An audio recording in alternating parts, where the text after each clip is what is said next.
Are we on? Yeah, I think we're on. Anyway, hello, welcome to Encounter Roleplay. Hello to those watching on Twitch, and if you're watching on YouTube, be sure to join us live on this show every, our finale is actually next week at 8 p.m. Saturday, Eastern Standard Time, so that's when that happens. Today we're playing episode 7 or 8, but our finale is next week, so like -1 finale show of the Ghost of Saltmarsh, the Sirens Metal. Let's go around to the cast and crew, and we'll go into our sponsors after that. So let's start off first with Vanny. If you can introduce yourself, introduce a little bit about your character, and a little bit about how your day went. Hello and welcome to D&D. My name is Vanny Stitches. That is VANI_Stitches. Stitches. I am on Twitter, Twitch, and Instagram under that name. I am doing better. I still cough like a 67-year-old who's been smoking for 43 years, but that's okay. I'm still improving and recovering. My day was pretty good. It was tired. It was exhausting. We went to my in-laws' house and sat by the pool, and the sun is just exhausting. So, especially when your lungs are awful right now. So, but overall, it was pretty good. Sweet. I feel like a lot of our players have almost been dying during our campaign. No fault due to me. No fault. Somebody. So what you're saying is there is a witch amongst us. I am very happy you guys have been. I have been hexed. Succeeding your death saves, though. I don't know. This is just the illest campaign, you know. It's true. Yeah. It's so serious. It's been the real campaign, everyone. If Death Saves is listening, please sponsor me. I don't know if I'm allowed to do that on this stream, but continuing. No, I am. I'm getting much better. I'm very happy. I don't want any players gone during my DM watch, as is. Alrighty. Lindsay, if you want to go ahead and do the same. Hi, my name is Lindsay Bouchard. You can find me on Twitter at DeBurbles, Bubbles the Mermaid, as well as Instagram, Tumblr, and in the Twitch chat as Something That Says Bubbles. I play Zilrora Balin Zeos, the Dwelf fighter with a really garbage, Sandy Cheeks-esque southern accent and a wonderful flower beard, courtesy of our druid pick. And my day's been all right. Just been a lot of like resting, recuperating. I was in the hospital yesterday, had heart palpitations, a little bit of a scare there, but everything's good, clean bill of health, so heart's beating happy and strong, and I'm excited for D&D. Another past succeed death save over there, so we're very happy to have you. Succeed your death save. All right. Hopefully endgame too. Let's see what happens. Anyway, just kidding. Alex, go ahead and introduce yourself, a little bit about your character, and how your day generally went. Hey, I'm Alex. I am your Niagara-sourced Canadian. It's good to see you all. I play Pick, who is a very Canadian-sounding human moose druid. And he's starting to figure out his powers, but he's still got that knee-jerk reaction of turning into a moose whenever something spooks him, so I'll see what kind of hilarity we can cause with that. My day's been pretty good. Had a interesting little event, had some family over from the Netherlands, so had them around, had a big family gathering. We only got, like, I'd say about 10, 15 out of about 200 people coming out, so it was kind of a low turnout, but it was still a good little event. Nice. Sounds enjoyable. A large family. Right. Yeah, it's a big extended family. I'm the Dungeon Master. My name is Michael Sinclair on social media. You can find me as Michael Kritz, like it shows my name right there, on Twitter and Instagram. My days generally went well. I did some yard work today. yesterday was a big day because I just did CrossFit, did yard work, did mount bouldering, and so today's kind of like me chilling because I am very tired and my knee hurts. But we're here. We're gonna do some dungeon mastering. Excited for the show. Let's do it. Alrighty. So before we start, let's just remind you today of our sponsors. We have Fantasy Grounds, which is our virtual tabletop of choice. All the beautiful maps and roles you see in the bottom left-hand corner of your screen is going to be with Fantasy Grounds. You can try it for free at fantasygrounds.com. And then, as well as you can get, if you're interested in some miniatures, you can get some miniatures from Wayland Games. Go to waylandgames.co.uk and get yourself a huge range of D&D, Warhammer, and 40K minis for 20% off. And this week, check out our sponsor, Tabletop Loot, who sell incredible dice. When we hit 20 retweets, we will give away a set of dice to those of you in chat. So you should see there that there is a way to retweet this stream, and they should have a exclamation for that currently. Finally, I will let you know how you can interact with our game today. You can donate to affect the game today by giving players natural ones, natural 20s, or wild magic surges. In this month's special, the Table of Pets, exclamation donate. Also, if you love something during this show, please clip it on Twitch. We'll be using these highlight reels on Twitter. This is like the second to the last show for this group, so if y'all make a GIF of me, I appreciate it, because at some point I'll be moving on to some other show, but it'd be nice to have a GIF. Anyway, without further ado, let's get into today's show. So last we left off, the adventurers were trying to essentially find where a group of human individuals from Saltmarsh was found ambushed. Well, they were told that they were ambushed, possibly, and they're with doing some sort of deal, possibly with lizard folk. And they don't know if they got ambushed by lizard folk, but they're trying to investigate where this happened. They know that they had to go into the marsh and find where the site of where this may have happened. During their journey inside the swamp, they end up trying to set up a place to rest on a whole bunch of dried logs that were stacked up on top of each other. Upon about taking their rest, it looks like they were scouted out by some bullywug patrols and got kind of ambushed, and some waves of bullywugs came in. They were able to dispatch of them. Some characters getting kind of low, some characters able to use their special skills and abilities in combat to make sure that none got away, and took some of them out before the party really got hurt very badly. After which, you discovered that the bullywug leader on his frog mount had some loot that was stashed away on the frog mount, as well as in that loot bag that he had strapped on the side had two lizard folk, it looks like infants or babies, that were there. You folks were able to acquire or get the lizard folk babies and take care of them for the night. Last game, you were able to find a little hill, a small little hill that offered some sort of respite that was above the marshy waters.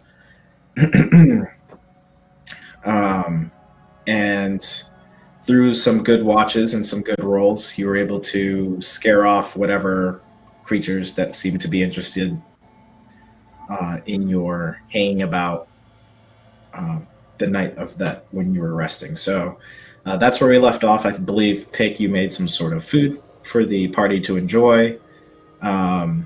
And there were several watches. I think we were coming towards the end of the watch, and during this rest period, all the players here should have leveled their characters to level 5. So we should all be there now if you have or haven't done that. Do you have a question, Vanny, or you said you did? No, it's 5. That's all. Yeah. Yes. Boom. Level 5. This is a strange Level 5. counting, so we're good. Awesome. Alrighty.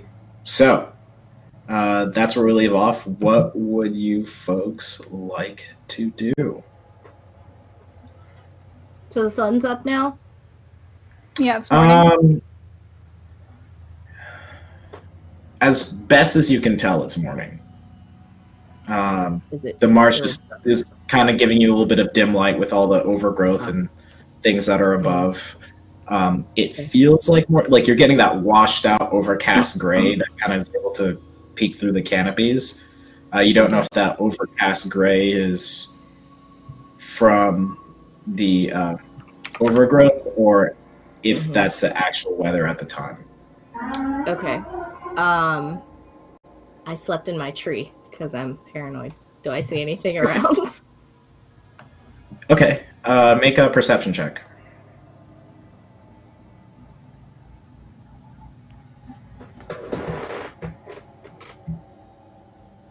$11. 11. Okay. The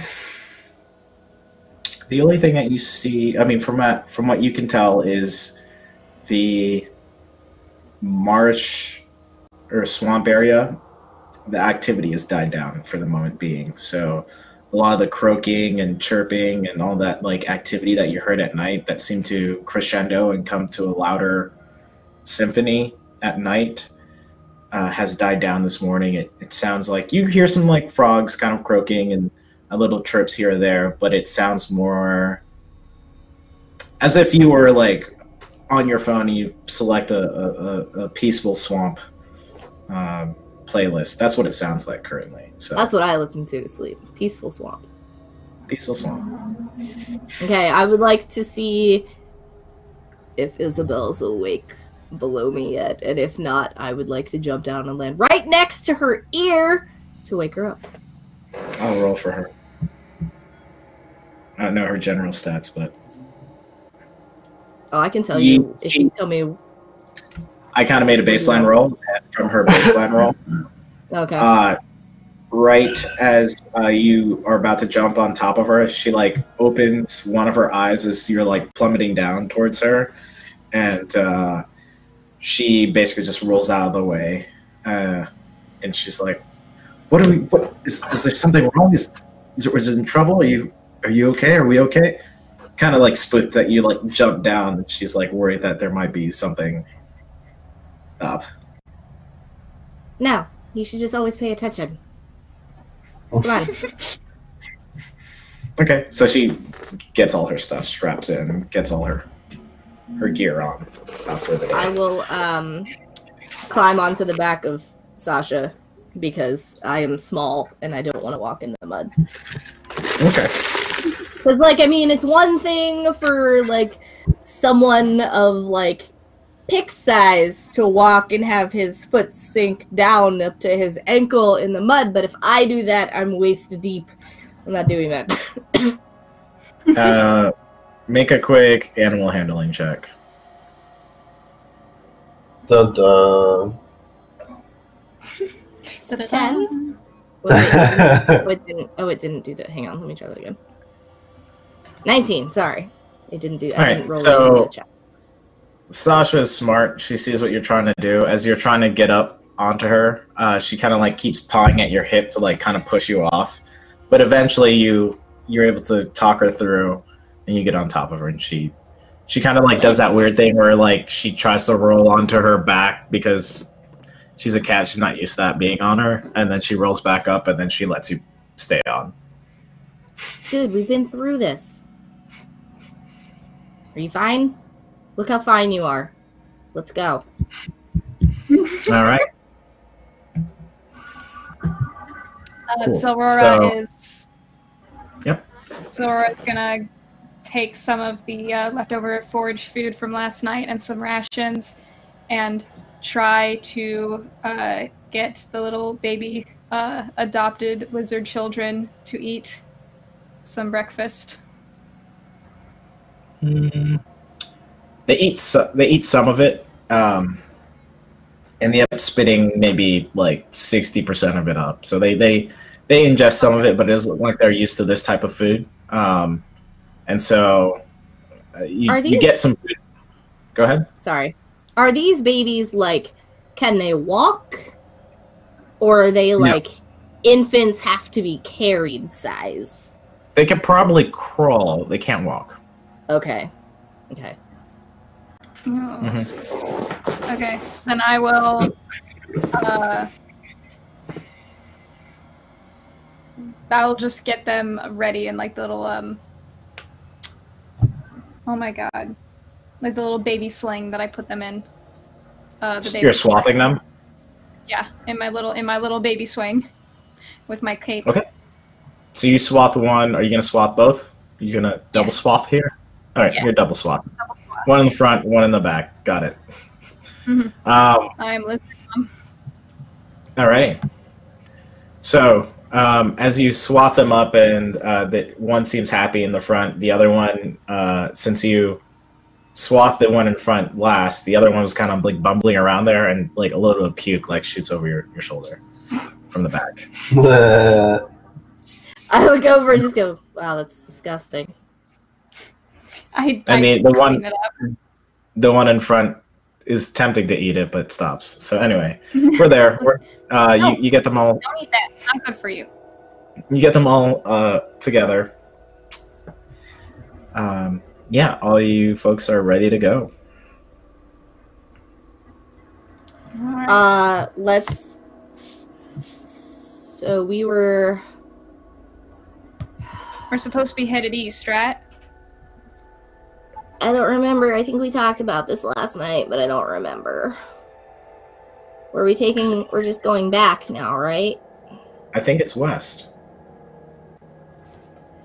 I don't know directions here.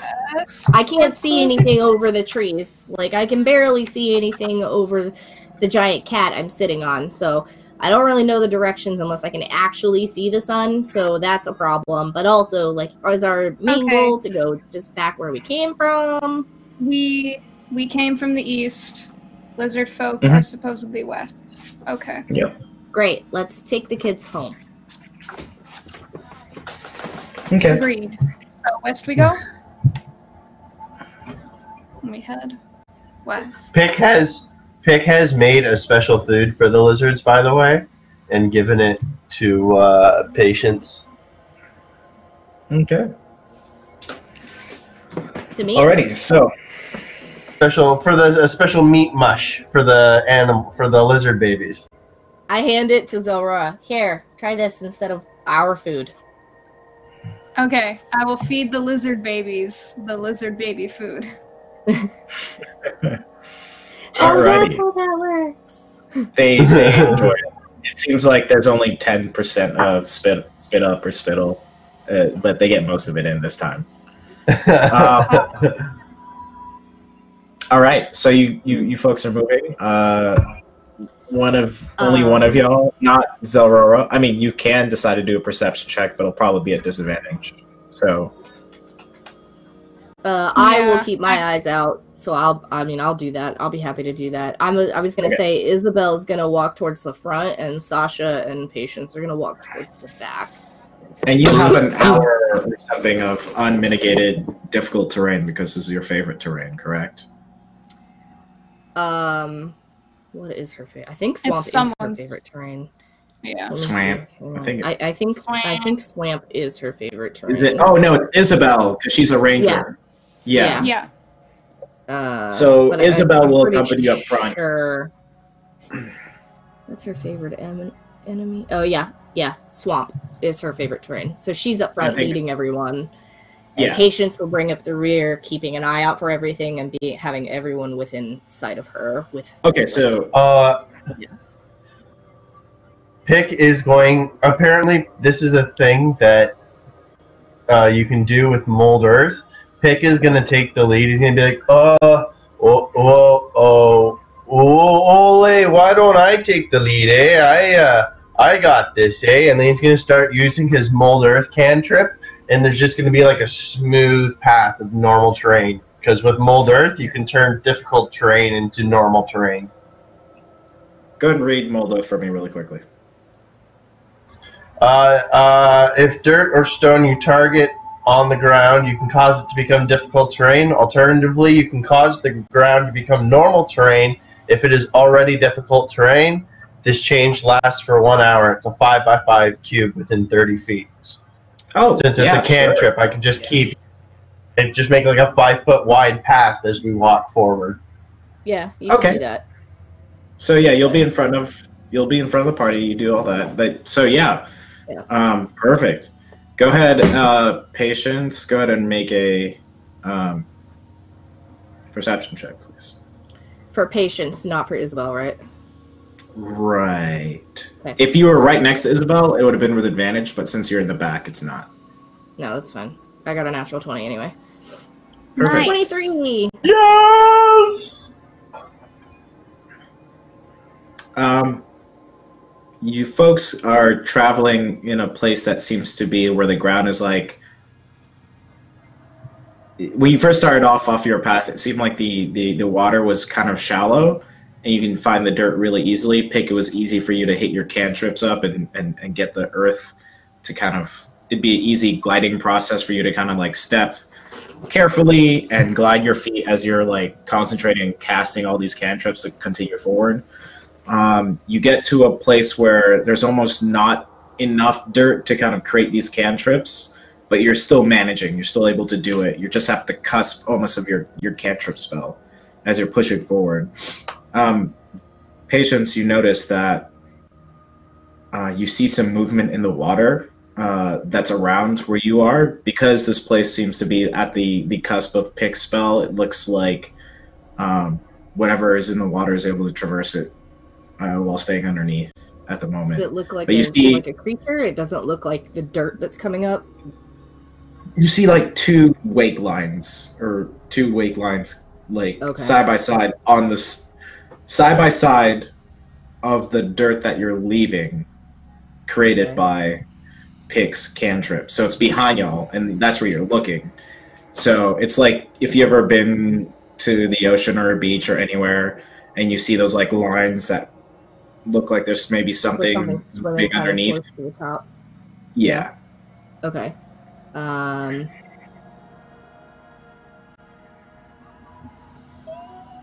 gonna shoot one. Okay. I'm gonna shoot it. Roll with disadvantage. Okay. That's fine. I'll use my heavy crossbow for it. Oh, I rolled the same thing twice. 27. Okay. Cool. Dang. I rolled a 19. So you see your arrow disappear into the water, and then you just see this almost discoloration of the water. It's very hard to see almost because the water is a little bit murky, but you see that this brackish brown black water has a tinge of like a red tone to it, like an earthy red tone. And you see something come right out of the water with they're getting closer to you. You just see them make like this dashing movement towards you and come out of the water, and they have on either side of you, you see these adult lizard folks pointing these spears at you, going, cool. Pick's hands are immediately going up. Immediately put my crossbow down and pull up. Sorry, you're stalking us. Pick is gonna tap him. I can't. Okay. Sorry. Do you speak common? I don't. As you say that, they're like, and they're like pointing over to where Aurora is. Pick is going to touch. Pick is going to tap himself on the top of his head, and he's going to use Speak with Animals. Cast it on himself. Pick, can you talk to them?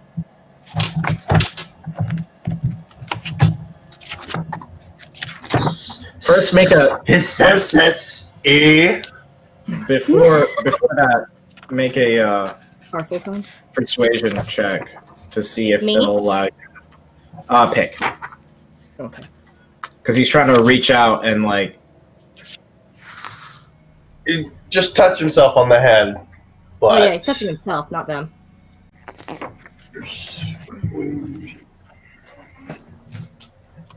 Oh, let's see. Oh, natural 1. Rip. Okay. As you go out to touch them, the lizard folk. He's touching himself, not them. Oh no, I'm not. I'm not touching them. I'm touching myself. Oh, I thought you were trying to communicate. I'm gonna touch myself so I can touch you. Like trying to like say, let me. Okay, got it. No, it's I'm casting a speak with animals on myself. So you cast a spell and you still see them. Like you're trying to like look at their mouth and see if your ear is the magic has settled in, and you're trying to see if your ear is able to pick up what they're saying. Let me see. You still see them saying, and you're not like picking up what they're saying. Is anyone here? Before we do that, I guess pick, since you're trying to pick it up, I'll allow you to make a. What check would this be? Just make a general intelligence check. Add your intelligence modifier. Oh God! Oh, this is not going to go. This is not going to go well. Natural 20. You can do it. You can do it. That is 6 minus 2 is 4. So you're not comprehending anything that they're saying. It looks like the spell doesn't have an effect for what you're trying to communicate or listen to. Does anyone here? This is kind of giving it away, but never mind. What are people's languages here that you understand, other than Common, obviously? Halfling. Elvish and Dwarvish. Okay. I have Druidic, Elvish, and Sylvan. Okay. And then I don't know what the other 2 speak. 3 speak, rather. Let me look at Isabel. I can look at Isabel. Hang on, 2 seconds. I'll check Jade. But Pick, I believe you'll probably be the closest person to understand that this is a humanoid language. You can't interpret right now what the humanoid language is. Elvish and Infernal for Isabel. Right. I don't know about Jade or, well, Little Bird. Okay. Little Bird probably can understand them, but can't relay it to us anyway. Yeah. So what happens is, Pick, you're able to understand that this is, you heard like there's little catchphrases and words and things that almost sound like something you've heard of before, but it's not one of your understood languages. You just kind of picked it up being a druid, that you may have heard this. It's a form or a dialect of Draconic. And since you're yeah, so they're speaking Draconic, but it's not like you've heard it before. It's as if like English we have or other languages where you have people in the city who speak like city languages or talk or accents, and same people who speak like city or mountainous. These people sound like they're from the bayou or like the swamp, which they are, but it's a Draconic, very weirdly dialected swamp Draconic dialect. The Draconic version of Yaldiv. Yes. Oh dear. Yeah, no one speaks Draconic in the party. So yeah, Pick is just gonna be like, oh, if you we found your babies, but we're just bringing them back, eh? We didn't mean no harm. They go over to use Aurora. One of them does, okay. And proceeds to slowly. One has his spear like right towards your neck, like rested on your collarbone, and then the other one is slowly grabbing the swath that you made and putting it onto himself. Don't move. After they do that, they start walking away from you, like towards the direction where Pick was going. And as they do that, they turn back around and they're like, and they're just trying to communicate. Like to very exaggeratedly nod, like, okay, yes. Pick's just gonna raise both thumbs. They kind of point to their weapons that they have in their hands, and they point over to you, and they're like, and they're kind of just trying to communicate something. You don't gather it at the moment, but I'm gonna take my crossbow, which I had set on Sasha's back, and just put it on my back. Okay, they start nodding together. Yeah. And one of them grabs their spear and like puts it at a 25, 35 degree angle and kind of like points it up and forward, trying to like communicate that they're going to be moving forward. I think we should start moving back, yeah? Nope. We're gonna continue. They want us to follow them, so we'll follow. Yep.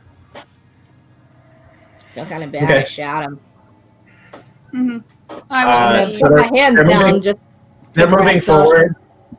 They're moving forward, and as they see you putting they're about to communicate. Like they start slapping their thigh with their hands, trying to communicate like, you don't have to do this anymore. But they're just like, all right, let's go. So they're moving forward. During the time, they're keeping a vigilant watch just around the area. They're not using the cantrip path that you're using, Pick. They're kind of alongside and forward where you are, seeming to be okay with what you're doing, still casting the cantrip. But they're Are they walking or are they swimming? It's like a combination of both. So it looks like they're swimming quite well, and there's other points where the ground underneath the water seems to come up, and then they'll walk that section and then go right back down. Seems like they're just trying to follow the ebb and flow of the ground and water that's present. Okay. And the one that's with the baby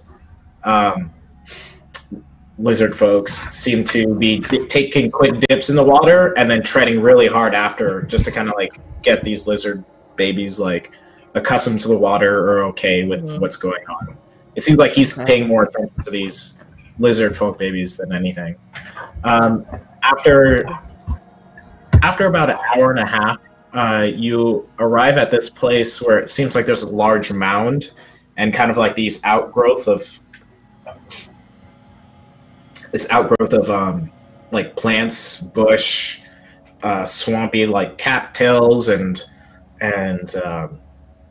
big looking like big looking leaves that kind of like cover this like little area, and you see this mound over that section of flora there. So they walk up and they kind of put their hand out towards you, and you see both of them kind of pull the flora apart of the swamp, and you see this kind of not very well constructed door, but it's a door made of like fallen logs that you've seen in the area. Where it fails as far as being elegant or made well, it passes for being very big and bulky, and they use it to cover this kind of like entrance looking thing.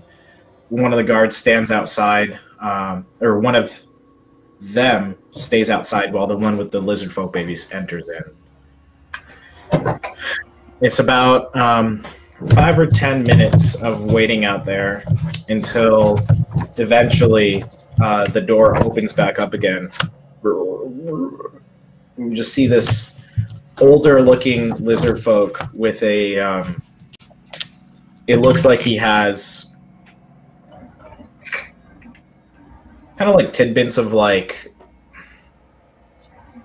not mold, but just various like swamp accoutrement like kind of on his face. It almost looks like he's kind of built some sort of reptile-ish protrusions as well as like natural swamp elements that's kind of run around his underneath his face. Algae beard? A little bit of algae beard going on. Let's see here. And he ends up speaking to you. Let's see here. Is it in a language that we understand? Yes. So he ends up saying, hello, I'm the chief shaman of these lizard folk. He says, we thank you for bringing these our children back to us. He's just and there's two guards behind him, and he's communicating. Is the one that I shot still there? The one that you shot is the one who went in with the little lizard babies at the moment. Okay. Okay. So he's not there. These are new lizard folk that you see here. He gestures you folks to come in. He's like, please meet. Please come in. We have our queen wants to speak with you. And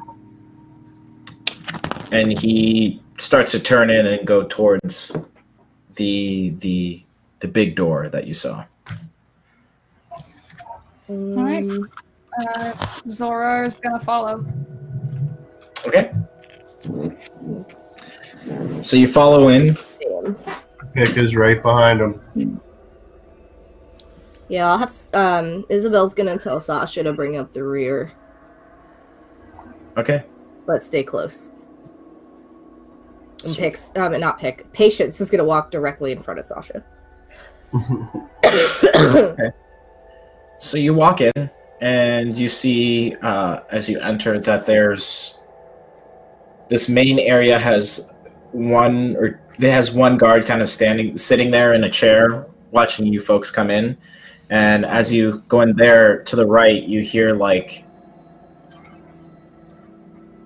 some sort of commotion happening in there. You still hear like this lizardy, draconic, swampy dialect being spoken. And you hear things clattering on a table, and then like a big cheer almost happening. And you see the guard in the chair kind of like laughing as you pass by them. If you do choose to look into that, you're able to see if you want to like move your eyes towards that space if you'd like. I will do that for sure. Okay. Same. Make a quick perception check.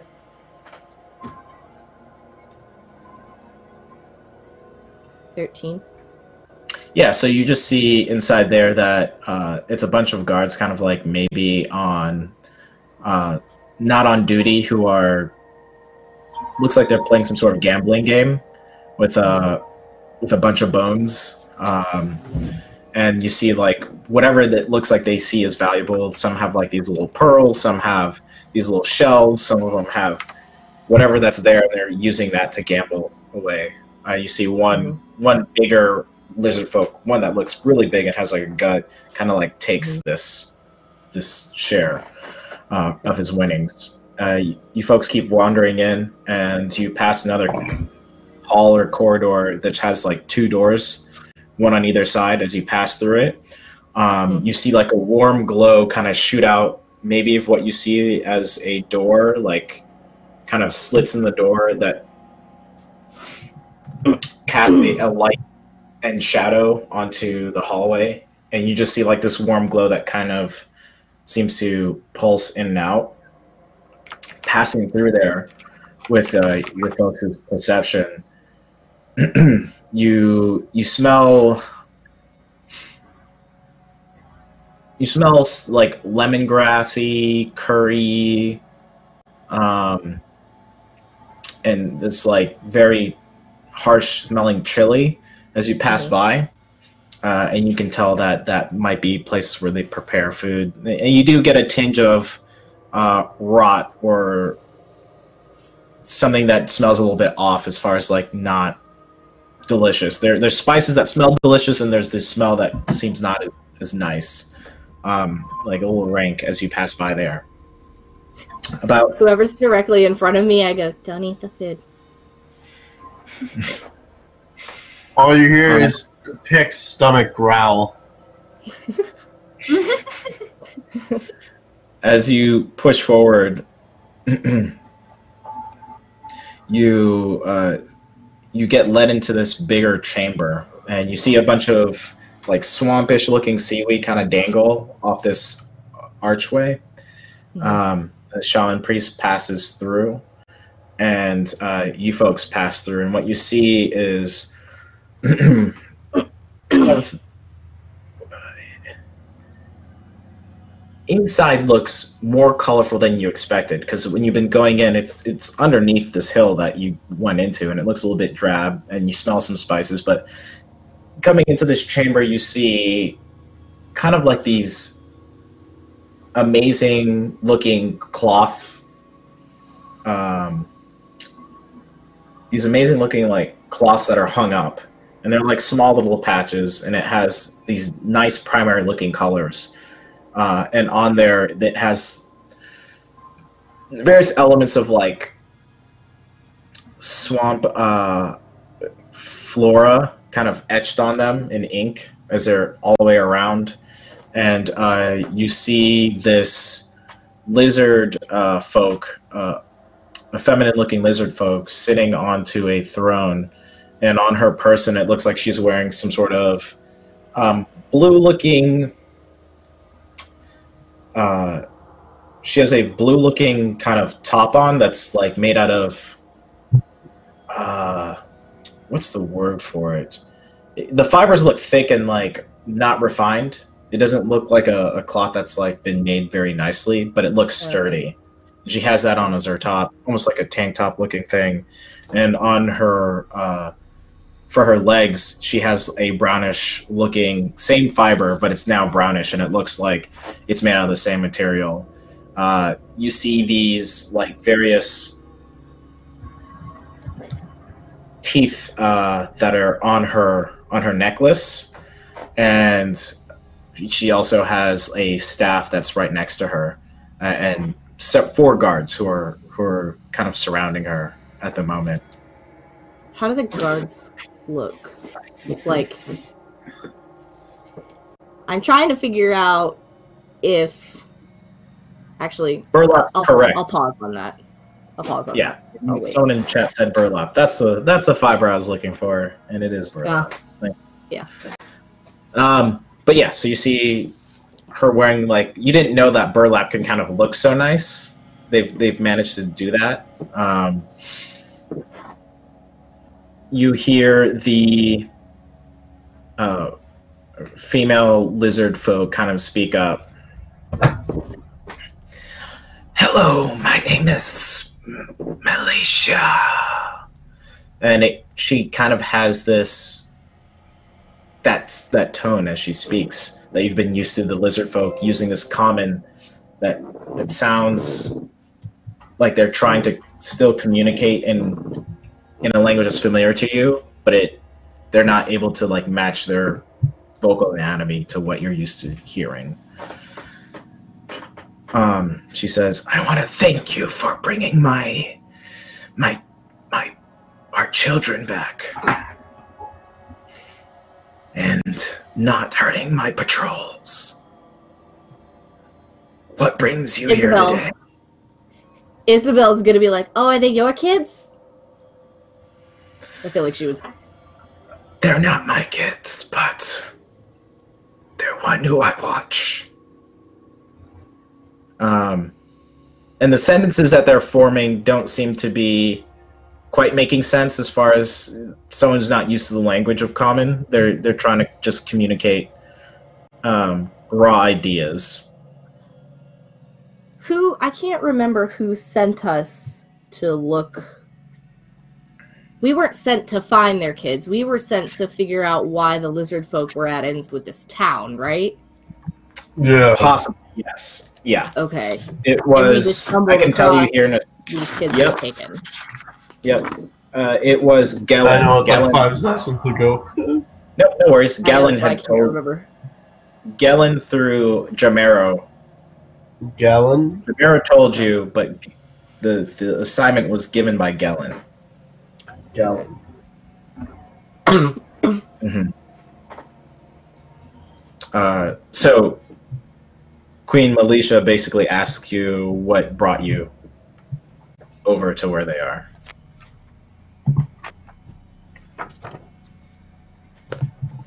Well, we came to hopefully arrange a treaty of sorts with the town little east of here. Is it Saltmarsh that you speak of? Is it Saltmarsh that I speak of? Yes. That's the name, eh? Yes, that would be correct. I had thought that we were in good favor with them. We've been trading with them this whole time.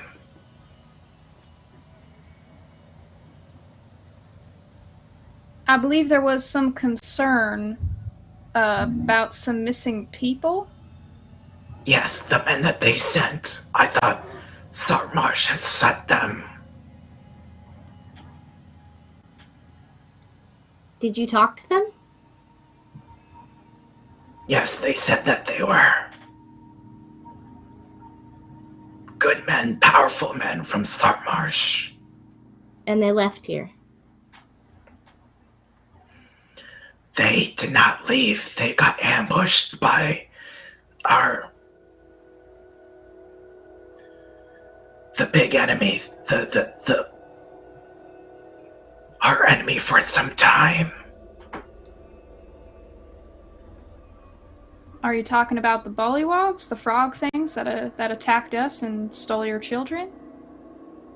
No, they can be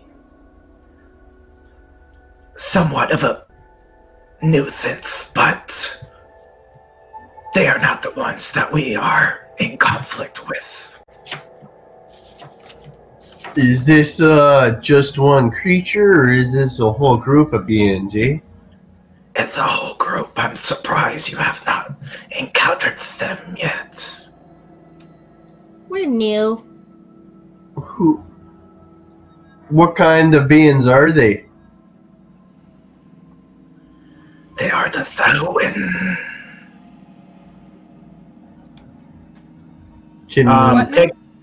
Go ahead and roll a nature check. Nature. She said Sahuin. Sowen? Sahuin. You hate me so much right now. That is an 8. Okay. Sounds like something that you... Sounds familiar, you just don't know from what. You've heard of the name of these type of creatures, you just don't... Nothing comes to mind immediately. The thing that you do know is, like, that word immediately in your minds generates thoughts of, like, hostile and...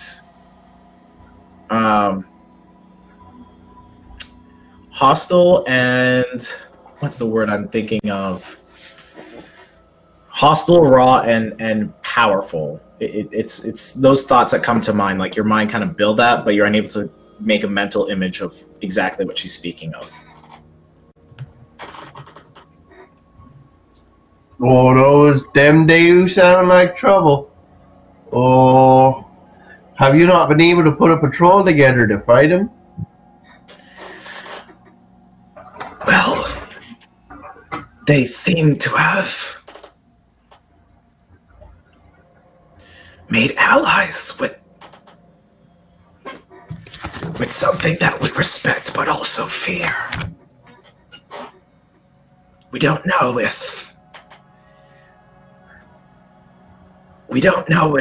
it's not its mind anymore.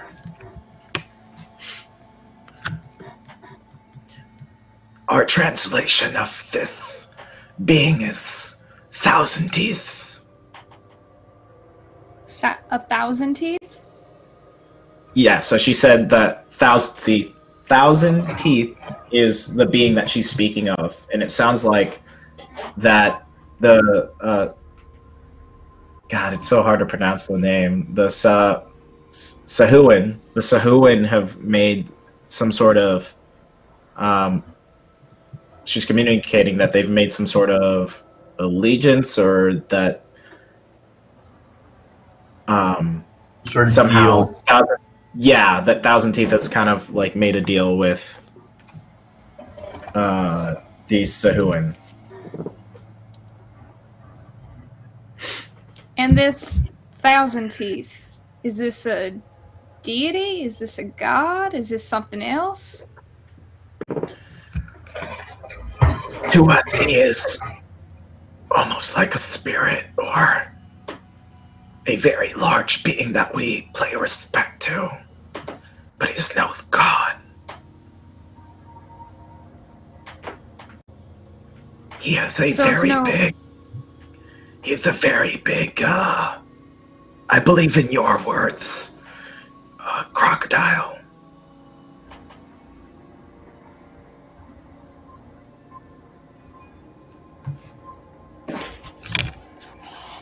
And you worship this crocodile?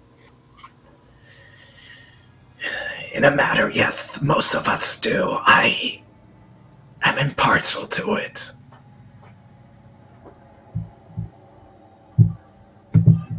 And when she had said Thousand Teeth, you've seen the guards kind of like nod their head as Thousand Teeth was said, but she didn't seem to have the same sort of reverence for Thousand Teeth as the others had.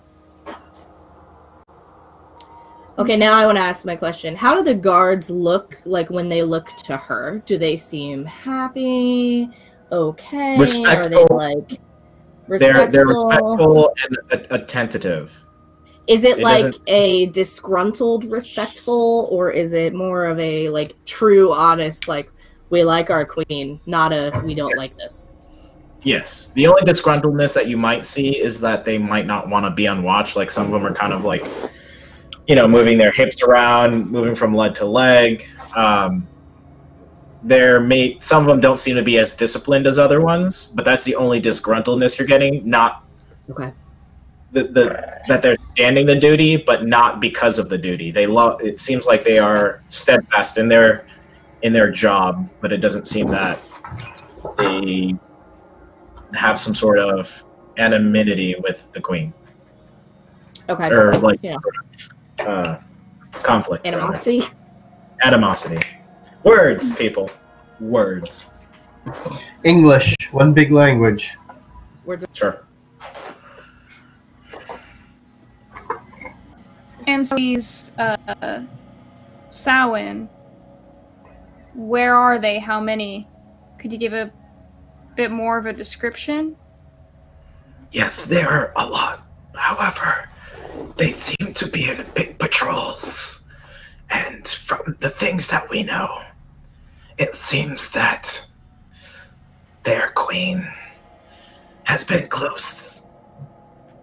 more close to Thousand Teeth than normal, in that their patrols have been many, but they have not been centered amongst their queen, Oshoka.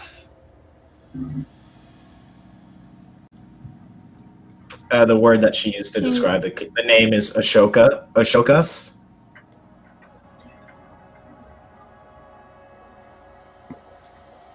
So they don't like their queen anymore? No, it seems like they've had more active activity, and that from some of our lizard folk scouts, that they have been possibly trying to finish up some sort of ritual. Oh, because that always goes well, eh? Mm. In fact, how long? To whom do you belong to? Patience, I scrunch my nose up. I don't belong to anyone.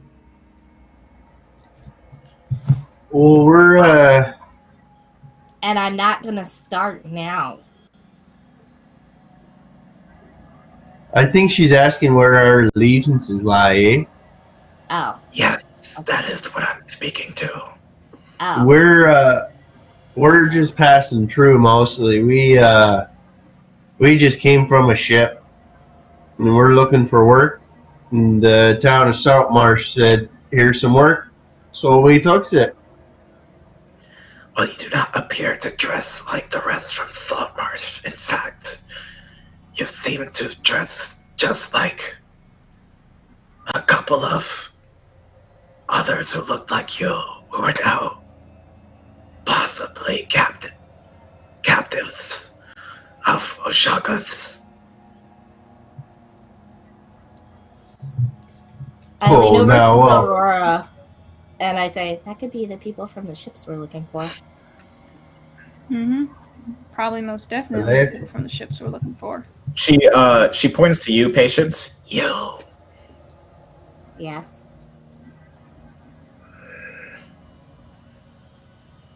Actually, I stand as tall as my 2'8" self can. okay.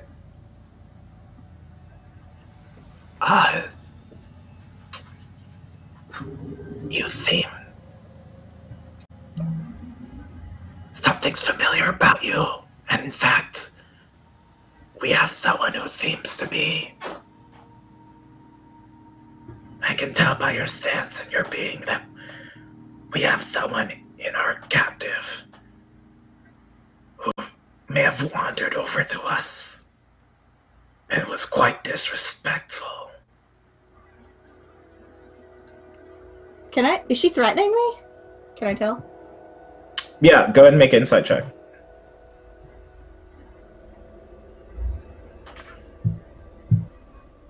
12.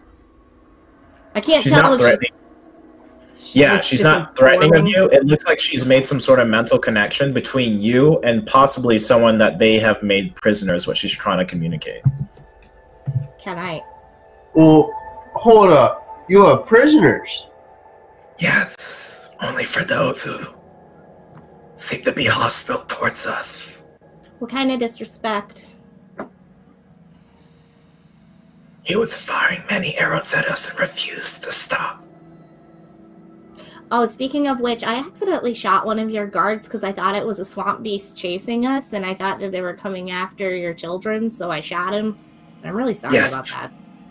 He had told me, however, he said that you had stopped once they able to communicate that you had our kin, however. But this other guy didn't? No, he did not stop. Can we possibly to talk speak to to this him? captive of yours? Yeah, I'm happy to tell him he's wrong. Yes, I will send. I will send you to go speak to him first, and then I will send the other. I want to know. It's not exactly my strong suit, but I'll do my best. She's pointing over to Zelrora as far as like who to communicate to this prisoner first. You can tell that she's trying to ascertain, like, since there's something that is noticeable between you, Patience, and the captor, that she doesn't want you two speaking right away. Okay. So she's trying to send someone else with a guard and the shaman to go with Zelrora first to go speak to the captor. I make it as flamboyantly apparent as I can that I'm fine with that.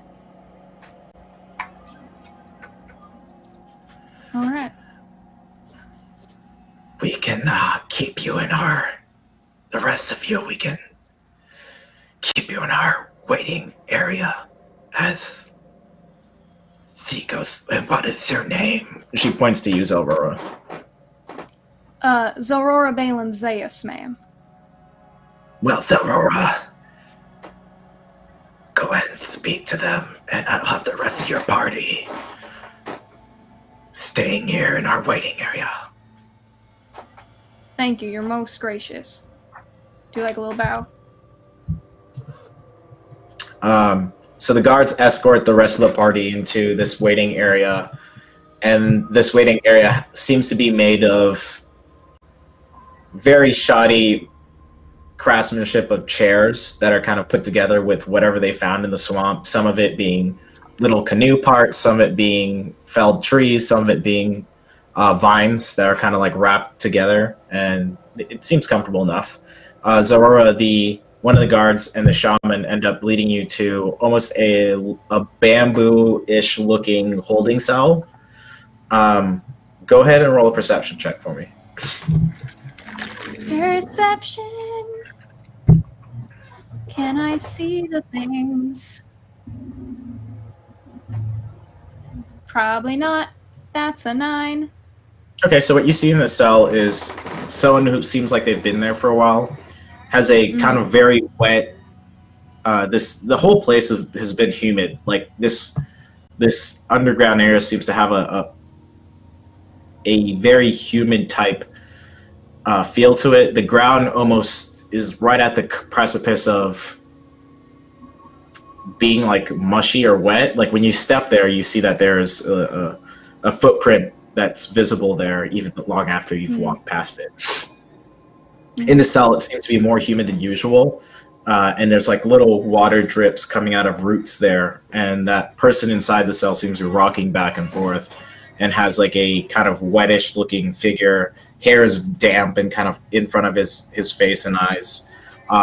He's wearing, similar to the queen, burlap material, but not as nicely made, very shoddily made, just to kind of cover this person at the moment. And the person's kind of like shaking visibly and rocking back and forth. What would you like to do? I will go up and I will rap on the bamboo bars. Okay. Like, so, howdy. Go ahead. Howdy. Howdy. Care for a chat? Who's there? Is that? I mean, like, you see him like move some hair away from his face and eye, and with one eye he's looking out. Who are you? What are you doing here? And he's like shaking. You can kind of hear trembling in his shaking in his voice. Does he look like sick? With your check, you can't tell, but he is shivering and shaking a lot and coughing. Same, bro. You can't confirm or not whether or not he's sick. You just know that he looks like he has signs of being ill. You just can't tell for sure if he is. All right. Name's Zora Balin Zayas. My name is my name is Trev. How did you get here? Was in a ship, fell over a waterfall, survived. Now we're here. Sound familiar? Yeah, it does sound familiar. Heard you were shooting at these nice lizard folk, even though they weren't attacking. Yeah, a bunch of us were ambushed by creatures, lizard folk, and the other ones. I don't know what they are, but it was wild. It was crazy. I just shot at anything I could, and then they put me here. I don't know if I was just freaked out in the moment. Well, they might let you go. Come with us if you apologize. Yeah, I'm okay. I'm okay with that. How you feeling? like shit. All right. Well, we have someone who might be able to do a little bit of healing for you. I'll see what he can do. But what other information do you have? What happened? Well, we had our boats, and same thing happened to us, but we saw a town. We didn't know if it was hostile or not, and we saw another place that seemed to be... It had a dock. It seemed okay, and we stopped there, and all of a sudden, these whirlpools came out of nowhere and took down both ships, and we were caught in crossfire of these creatures and those other creatures, it seems like. And a bunch of them got captured by the other ones and brought away, and I thought I was getting captured by these people, so I didn't stop firing until they captured me.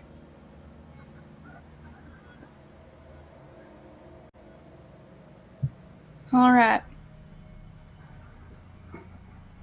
Well, that's certainly a lot.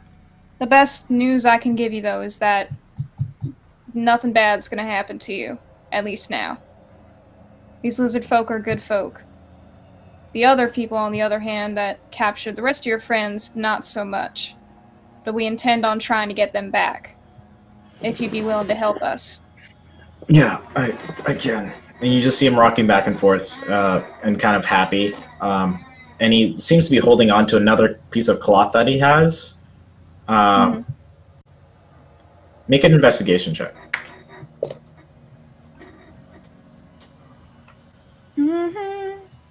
Investigar.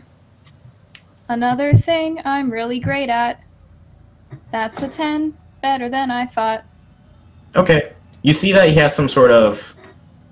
It looks like a rag, but the making of it and how he's wearing it and rocking back and forward with it, it looks like something that's like a rag that's turned very brown, and it's hard for you to ascertain the original color of it. There's some splotches of like tan, places where it's more dark and brown. There's other places where you almost see like a tinge of washed out, like whitish looking fabric, and then the other rest of it is kind of like browned out.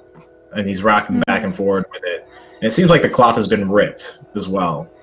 Have I seen that cloth anywhere else? Depends on patience. Unless you showed it off to... You have not. Nope. All right. Place things close to the chest. And then you said his name was Trey, right? Trev, yes. Trev.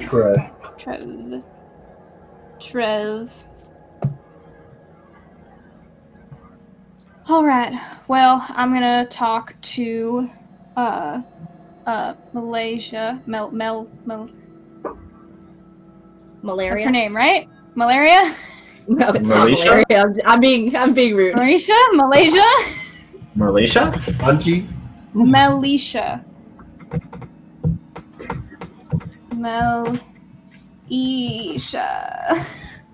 I'm doing that Not thing Malaysia, that every player not does. malaria, Malisha. Okay. Yes. I'm trying my best.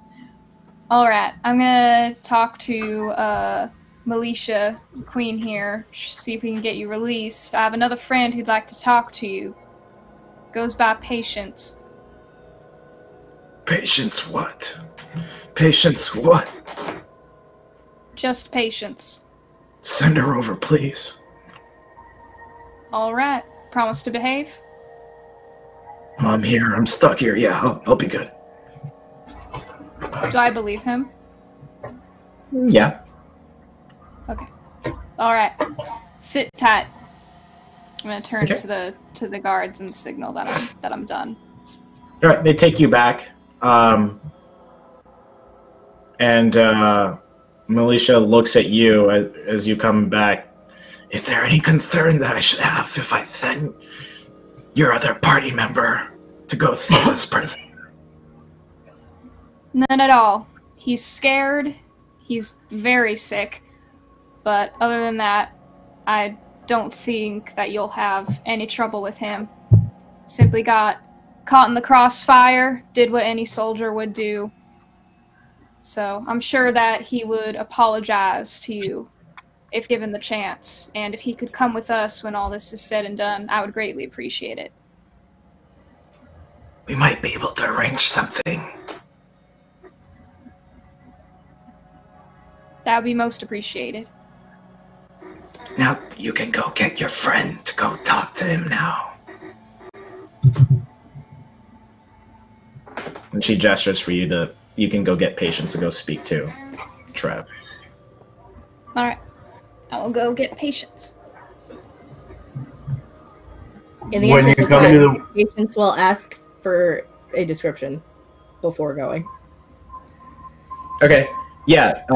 Brown hair, brown beard, hair matted in front of him, burlap clothing and he seems to kind of be cold and shivering.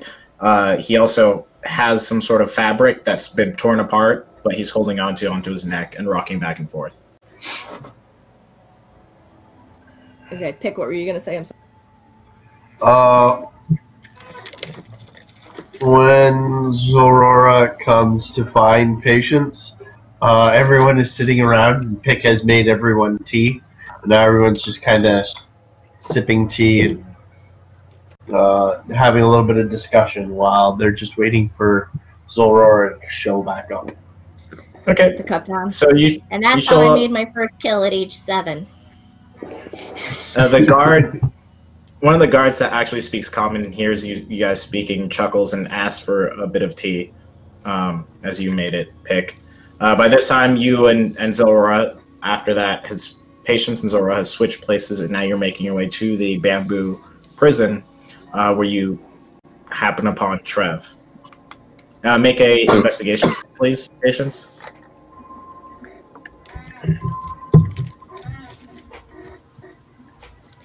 $16. Is it just me, Yeah. or like being led by one of the guards, or is anybody else coming too? Guards and shaman taking you. Same kind Okay. of thing as Zelra. So you get over there with that investigation. You can tell that Trev was probably a Scarfer, is a Scarfer, got it from a Scarfer. Mm-hmm. You have no idea. Mm-hmm. But the person in front of you seems to be slightly broken. And with that investigation, probably on his way to being seriously sick, but at the starting cusp of it. Mm-hmm. Just gonna like peer in and just knock on the bars. Okay. Yes, are you the other one that I'm supposed to be speaking to? Yes. Patience. Yeah, Patience. It's weird. How'd you get that name? That's a title. Just like talented would be a title? Yeah. Talented. Professional. Patient.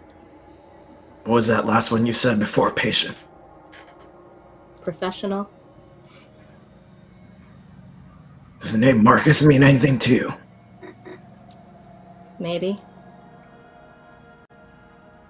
Well, if it does, then And he You tosses. collect teacups.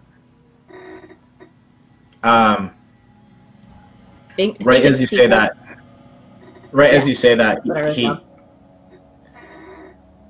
he just basically says something that seems more codish than anything. Mhm. Yeah, Marcus likes tea set collections. It's this weird thing.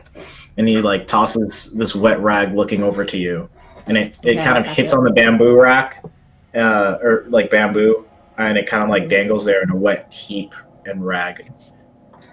I'll look It at kind of has a bad moldy smell, sweat, almost how like some people who are so sick, or at Yeah. the beginning stages sick, it has that like smell to it. You look at it, you're able to look at it, and you kind of wipe some of the stuff off of it, and it has a symbol of him being a Scarfer. Okay.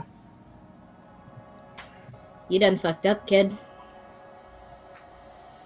Yeah, we were ambushed and it happened so fast and I shot off multiple arrows like, we're trained to and Yeah, we're It was also just- trained to be not panic. well, I don't know. You weren't there. Well, I don't know. You weren't there. Clary, you must have never been through anything like I have. Save it. You gonna help me or not?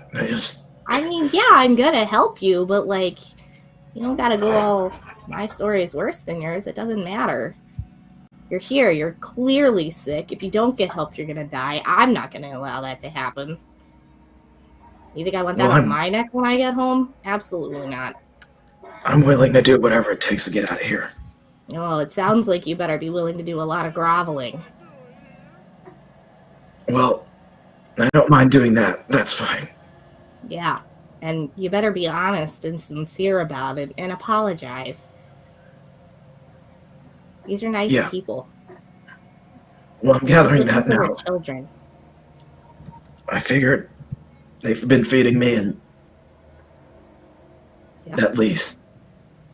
Yeah. Well, it's too damp down here. That's why you're getting so sick. Yeah, Is he human? Yeah. Okay. As you know, it's kind of been raining a couple of past days, so it was dry here before, and now it's quite damp. Yeah. So before I help you, though, what were you doing on a ship like that? Particular assignment, or?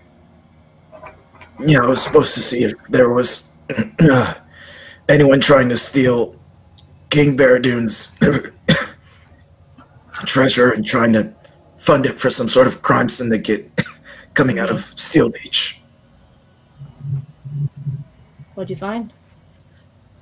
That there was probably someone on the ship who was skimming off the top and using it to fund some sort of resource and some gang in Steel Beach. You think maybe that has something to do with how you guys ended up in the whirlpools? Did they find out about you? No, they didn't. They just know that I was part of the crew and thought I was part of the crew. Did anyone know anything else? No. Good. None of my friends know it either, and I like to keep it that way. And I say that, and then I turn to the priest guy who I know speaks common too, and goes, "That goes for you too, tall boy." He says, Your secret's safe with me. I don't care for these things. Good. You can see what you can do. So after that, the shaman and the guard unlock the door, and they take Trev, and both of them have Trev. And now that you know his scarf back. Okay, you do know that away. Trev probably goes by Trev the Talented. Have I heard of him before? Have I met him before? You have heard of him before. You haven't met him before. You know that he's very good, probably one of the best shots out of all the Scarfers. And that he's been trying to get better about learning how to be more, be a better spy and inserting himself into organizations. It was one of his things that he wasn't so well at. But from like the mission report he gave you, it seemed like he was doing a good job until he got in this fray, and he ended up as Trev and the shaman and the guard ended up taking over to militia. He says that he took out like 4 or 5 of the Sahuan and 2 of the lizard folk in pretty quick succession. But by that point, now that he knows that he's figured out the lizard folk aren't bad people, he does feel sorry for all the damage he has caused. And after speaking with what is his weapon of choice? Would I know that? His weapon of choice, actually, of lately, has been a dagger, because knowing that he's such a great shot with the arrow and bow, he's been he doesn't have a bow on him. Well, obviously, he has no weapons on him, but he communicated on the short walk distance over that a dagger has been more of his forte lately, because he's been kind of giving up the bow to be better at infiltrating. Does he know me? I'm gonna ask him. I'll just on the way back and be like, "Do you know me?" I don't think so. She'll just like, kind of like, scrunch her nose a little bit, little hurt, not really let it show, and then just be like, "You will," and then continue.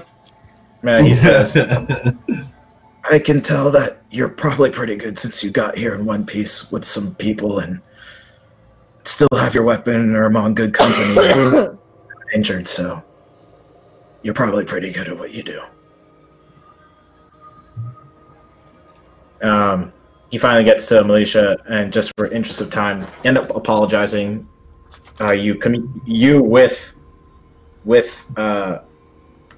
Trev actually go and roll a persuasion check or any sort of communication bound check, like except intimidation. So persuasion or Intimidation. performance. Yeah. All right, we'll do. Am I in the room I too? mean, you can try intimidation, but unless you roll very high, it probably wouldn't.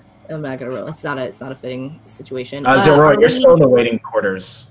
So it's just me and Trev in here with this person. Okay, I will explain to her that Trev and I are members of an organization sent along to root out corruption, and we were both sent separately on 2 separate ships for the same reason. And he is with me, and I can vouch for him. Politely request that he be given his belongings back, and then I give the floor to him to grovel as needed. Yeah, make a persuasion check for me. We're gonna see if he has the grovel. That's a 12. Okay, so that's a 12. So at the end of it, I'm gonna like elbow him in the knee and like make him like kneel down. Be nice. Oh, let me do this wrong way. This way.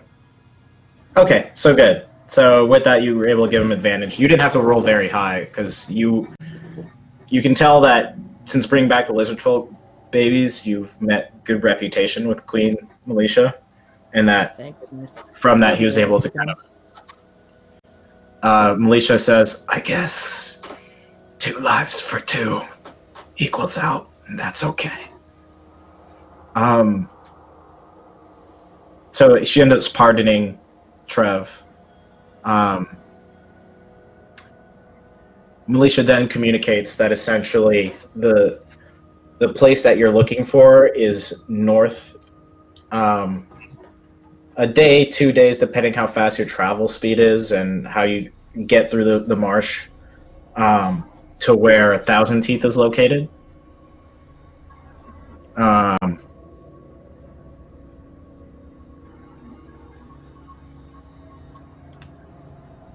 And that's where you can find them. And to look out for... She also communicates, just in the interest of time, that that the Sahuan can be very tricky and have powerful raw magics. Some of them are capable, especially the Queen. Oshakas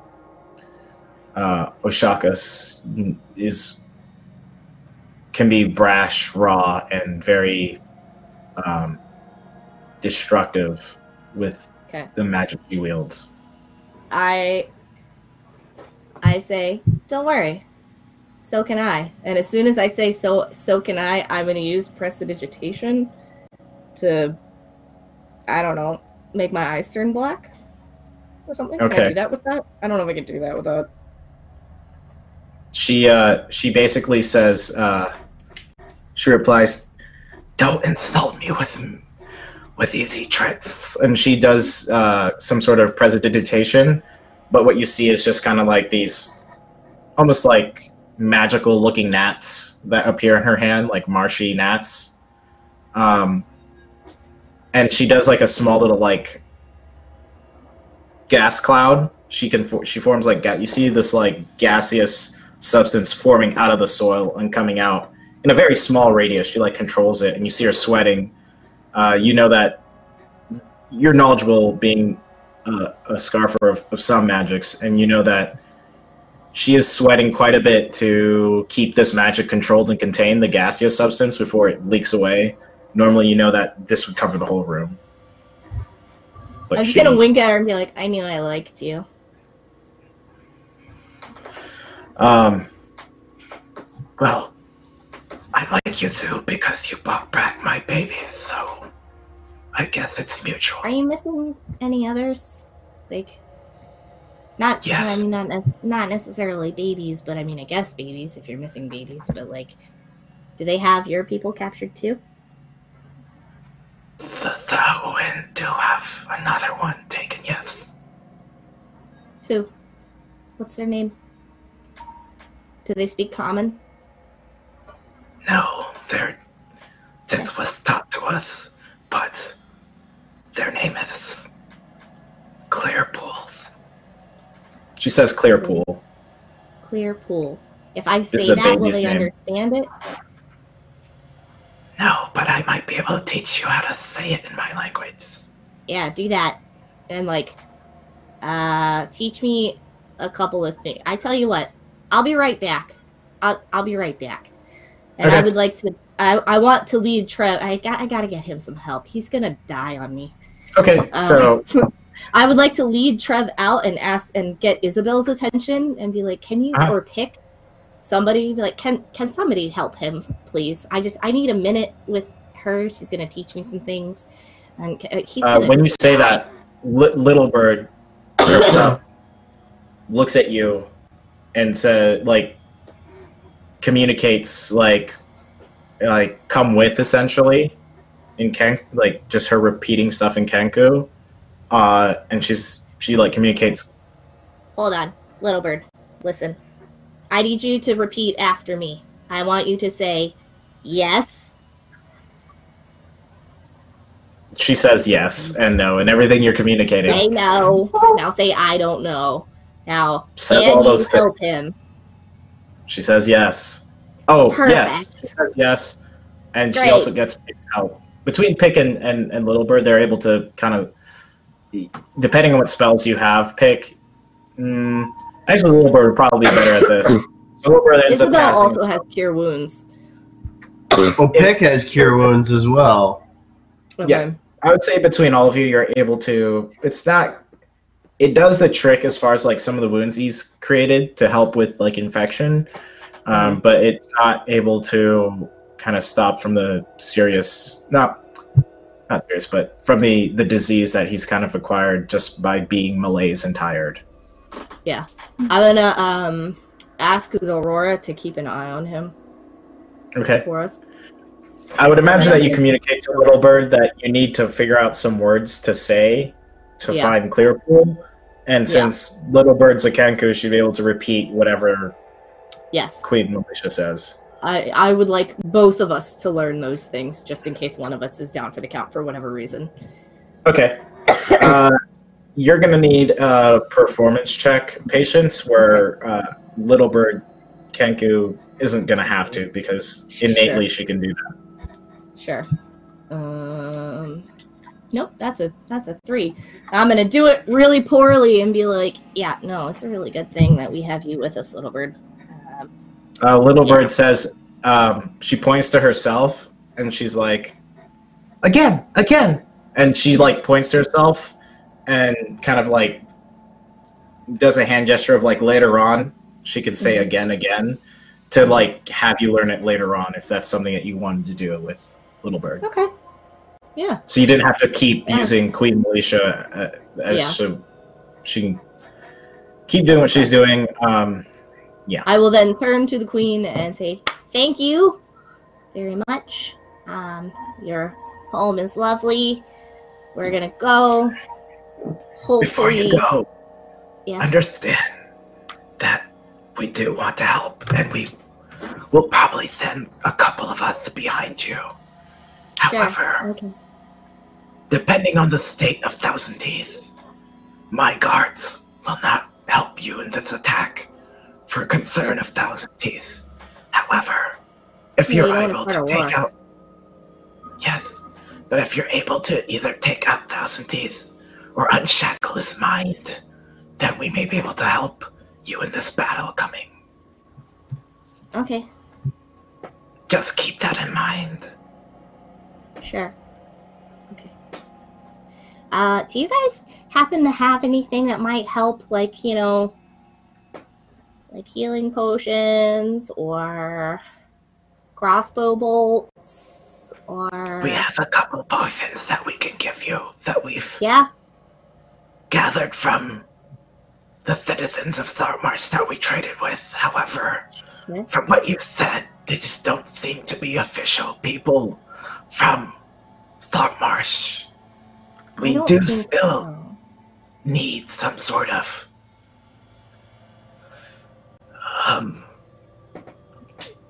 we would like to have some sort of relationship with Saltmarsh. Maybe that is something that we can organize after. Sure. I'll help with that. That's fine. Okay. After she communicates those words, she gestures that you folks can leave. And what kind of potions do we get and how many? Yeah.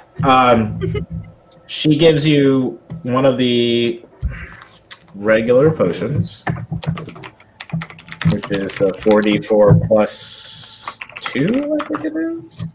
I don't. This is the wrong book.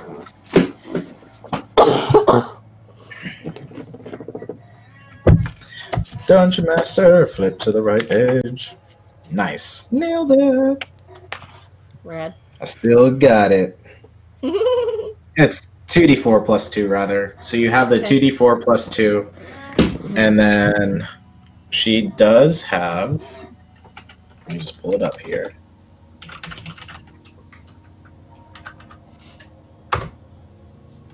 Oh, thanks. I think it's Godesia. I am looking for the one... Is that the... I don't know if that's the greatest one, though. I'm looking for the greatest one, because they do have one of those, surprisingly. I got superior? it. Yes, the superior healing, which is 8d4 plus 8. So you have one of those as well. Okay. I will come out and give the superior one to Zorora. Okay. Give the regular one to Jade. Got it. Okay. Make sure... I mean, I'm sure it'll remind me later that we have that, or you gave it to Jade, because she'll probably be dying, and she'll be like, remember that potion? Yeah. I'm making notes. Making notes. Okay. So you're able to get all these, those things. You have Trev with you, Trev the Talented, that you know him as. Did they give him his personal effects back? He does have his personal effects back. Great. He still kind of looks like crap. He's like coughing and spitting out like phlegm that's like orange and brownish in tinge. The gear that he has looks like basically simple sailor clothes on top of actual nice leather armor. So it looks like he was like, this leather armor that he has is super like sleek and light, and it almost looks like he's not wearing any armor underneath his sailor clothes. But he looks like he's mentally, he looks ready for combat, but you can tell physically he is, his body doesn't look as nice as where his headspace is. I have 2 hand crossbows. Okay. And I will hold one out to him. Actually, a hand crossbow for me is way too small for him to use, isn't it? Because he's human. He still takes it. Yeah. It's like giving someone his little teeny tiny like office. It's like giving someone a pistol. Yeah, it's like giving someone a pistol. You give him a pistol. The noise you can get in that crack. It's like a little. I give it to water him. gun pistol, like one of the little plastic ones. Yeah, it's so tiny. It's so small, you guys. It's so small. I give it to him with 3 bolts. And I say, this is not for you to keep. It is for emergencies, and you're giving it back to me. His voice isn't as shaky now that he's in better clothes, and he's like, do you got any more bolts? Like, I could use more. Money. Yeah, I know you could, but like, I don't have that money. It's worth it to give it to me. I'm probably a little bit better of a shot not to insult you. I walk away. He gets 3, and that's it. Uno, dos, tres. He says to you, he's like, hold up, patience, just wait for a second. I'm surprisingly growing thin on my title. Well, I just want to show you something real quick. Sure. And he points out he points out in the distance, probably about 80 meters away. There's a little like in the swamp. You've seen like these bigger mosquitoes, and they're not that big, but enough to see visibly from 80 meters away, just barely. As he's talking to you and he's looking at you, and you see this thing off in the distance. He fires at it quickly without looking at, and it hits it, and you can tell he didn't use magic for it. It wasn't the same as your homing arrow. It was like his straight shot. He's like, well, now I got two, and I used one of them to prove that I was kind of a good shot. I'm going to need some more bolts if I'm going to keep everyone here safe. Man, that mostly just tells me that you're not very good at conserving your ammunition. We'll get more. Oh, come on. That was a little impressive. That was a little I didn't impressive. say it wasn't impressive. I said he was dumb and doesn't keep track of his bolts. I gave him 3, so he decided to be a show-off. You know? Whatever. I guess 2 will be fine. Well, no. I mean, you can have a third one if you want to walk 80 meters and get it from the bug you just killed. I mean, that's kind of... Realistically speaking, that's probably the size that the bolts are anyway. They're just tiny. You're like shooting needles. Fair enough. We'll and get he goes more. and grabs it. It was just for emergencies for now. Just relax, okay? He grabs it, and you guys continue up north from where your position is now. You guys start heading northwards.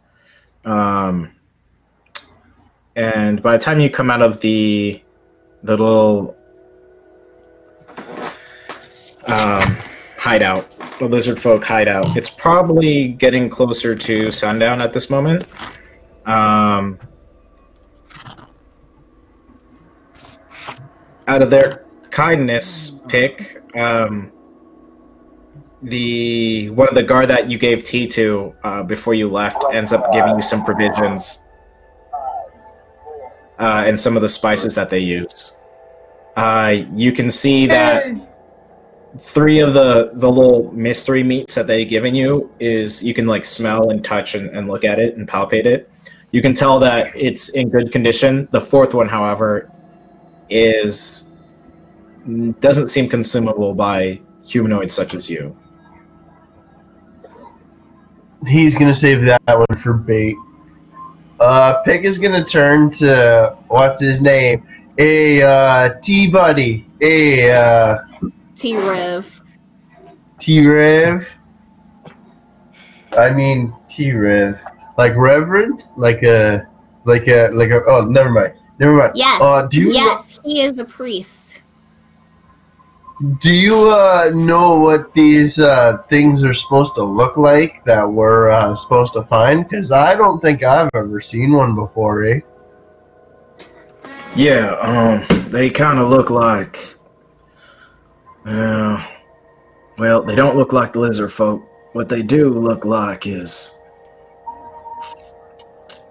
they do have more of a bluish than green tinge to their skin. And they have these fins on the side of their faces and on the top of their heads, some of them in different designs and patterns. You ask me, they look quite a bit more scary than these lizard folk that we were just talking to. And from what I gather, they're the ones who created that whirlpool that got us in this bunch of trouble that led me here. You know how their skin on lizard folk look more reptilian and scaly? The Sahuans' skin look more fish scaly than lizard scaly. More fish scaly than lizard scaly. Yeah.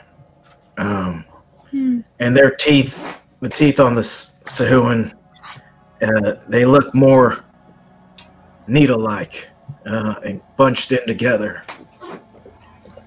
They sound ugly. They're pretty ugly.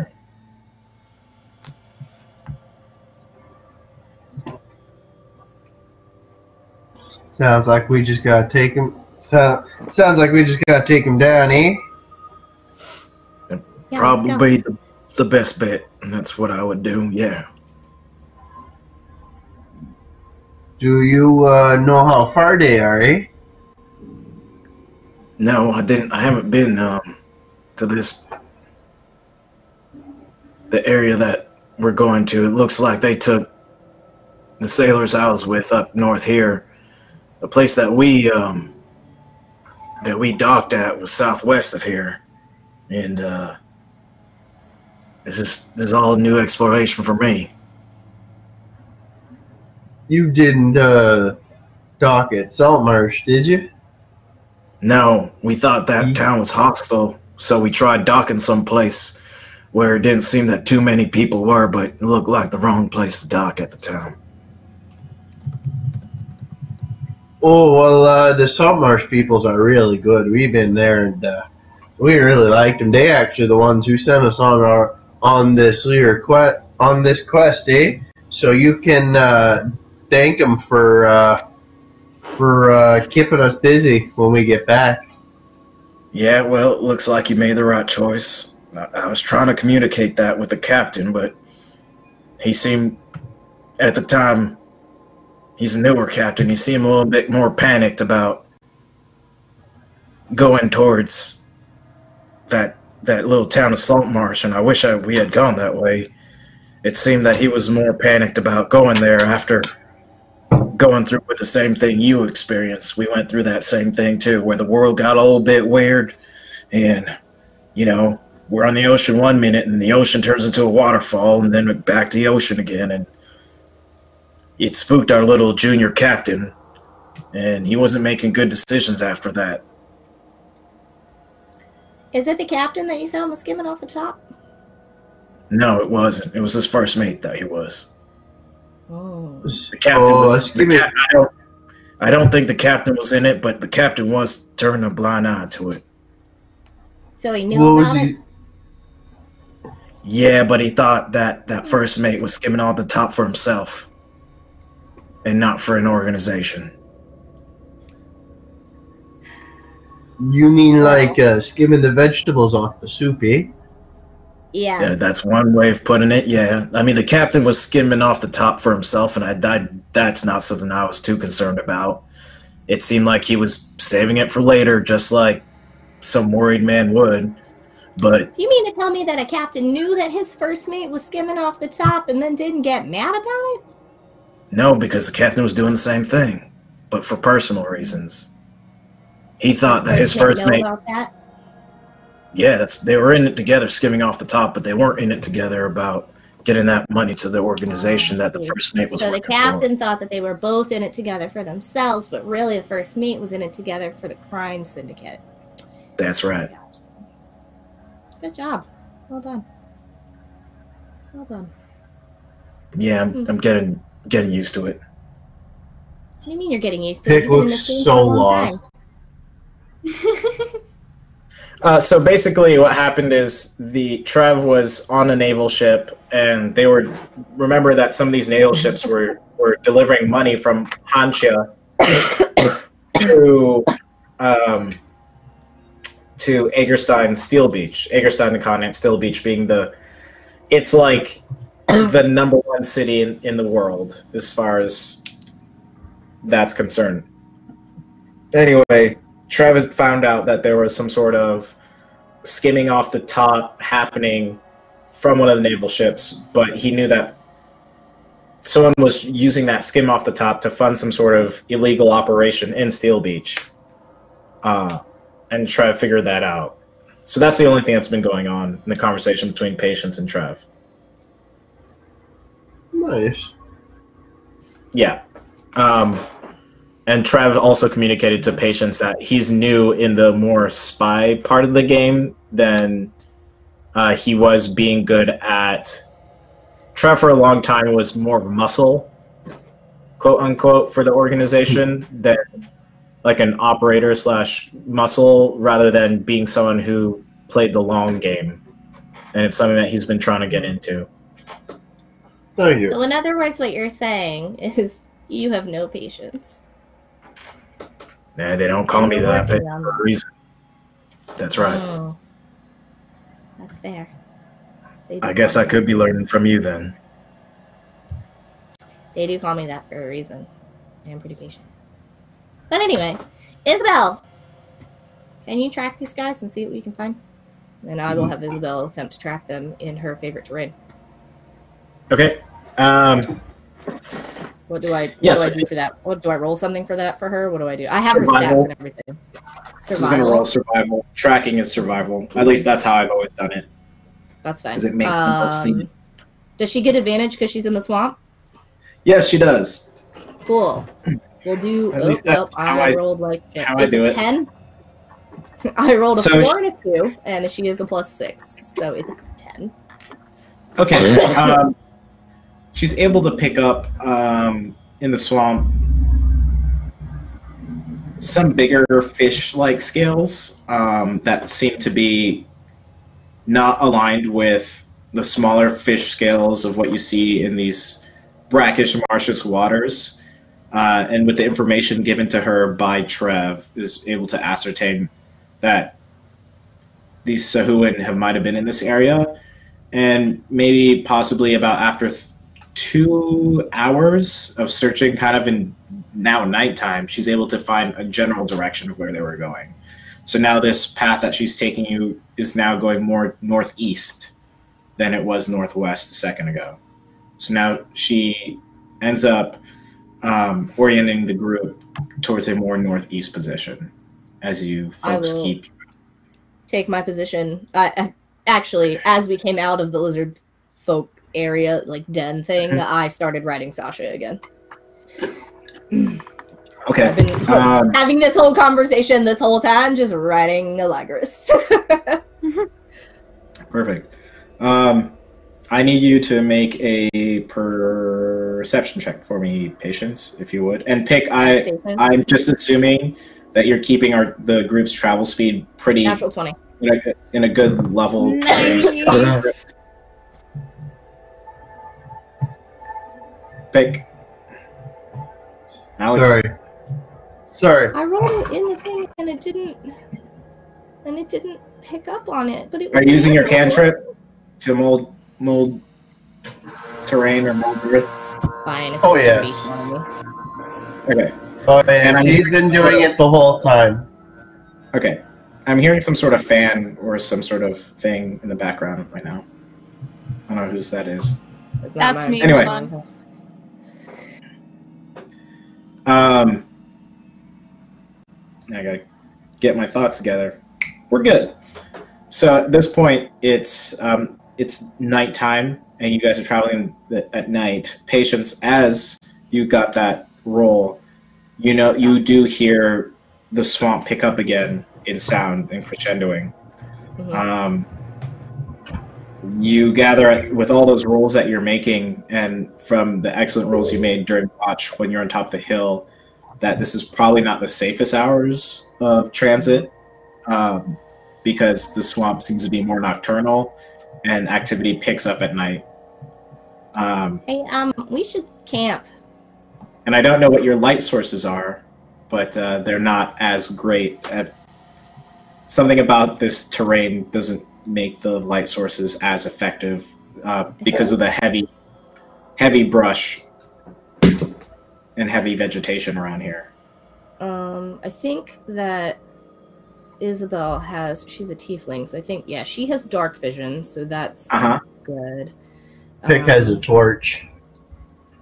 Right. Yeah. Dark vision. 20-foot radius. Pick has a 20-foot radius of bright light and additional 20-foot radius of dim light. Yeah, it's just that the light and the terrain, you can see that far, but the flora isn't allowing you to see that far. It's more of a obstruction of flora in your way rather than it is distance of seeing how far you can see. Yeah. Of course, I didn't talk to plants. Is there like a tree or something I can climb to try to find a good spot to settle down? Or about 15-20 minutes of looking around for one with the roll that you have, you're able to find a sizable tree for you to scramble up. Yeah, I will. I'll do that and see if I can find a place to camp, Okay. or if I can see a big enough tree where we can all camp in the tree. I'd do that. Okay, so you scramble up, and from this tree you do see probably about 150 feet away. You see essentially, a big other tree that seems to have multiple levels of like these kind of crazy big outgrowths come out, and then another big outgrowth, like almost like levels of it, and they jut out in different directions, and then one bigger than those ones on the very top. Okay. Yeah, but there's a big tree about 150 feet that way that we can sleep in. And then the when you look over there and you're trying to cast your cantrip, it's not working. There's just not enough earth kind of in that area, and you're able to tell from being a druid and knowing nature in general, this big tree was able to stay here and be there because it's kind of eliminated it never had competition to outgrow other things around it, so it's able to get big and gnarly by itself, kind of in this. It has a little island of dirt and the trees on it, and then around it is kind of deeper, murky water. How deep is the water? You don't know because you can't see how far it is just from where you're oriented. Okay. I will propose that we move towards the tree. And if we get there, I will ask someone to see how deep the water is. Can I roll a perception just to have a look around and see what's going on? Just to see if there's anything dangerous? Yeah, you can. Did you get in the water, Patience? Oh, no, I asked someone else to. 9. Can I grab that's 16 total. 16 total? Yeah.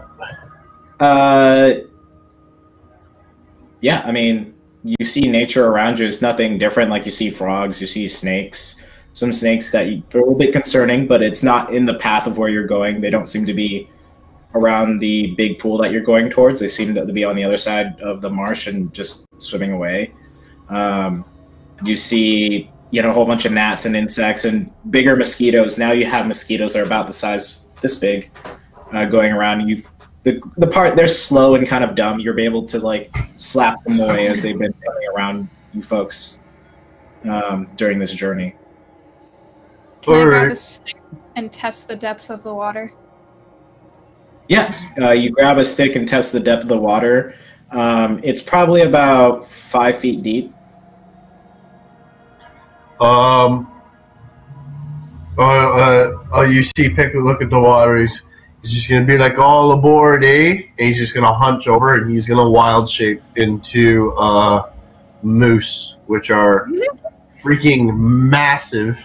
They are massive creatures. And he's just everyone who wants a ride, he's just gonna go back and forth for like the next 5 minutes, carrying people back and forth in moose. I was gonna ride across on Sasha, actually. Sasha's probably gonna end up in the water as well. You're gonna be swimming with her, maybe.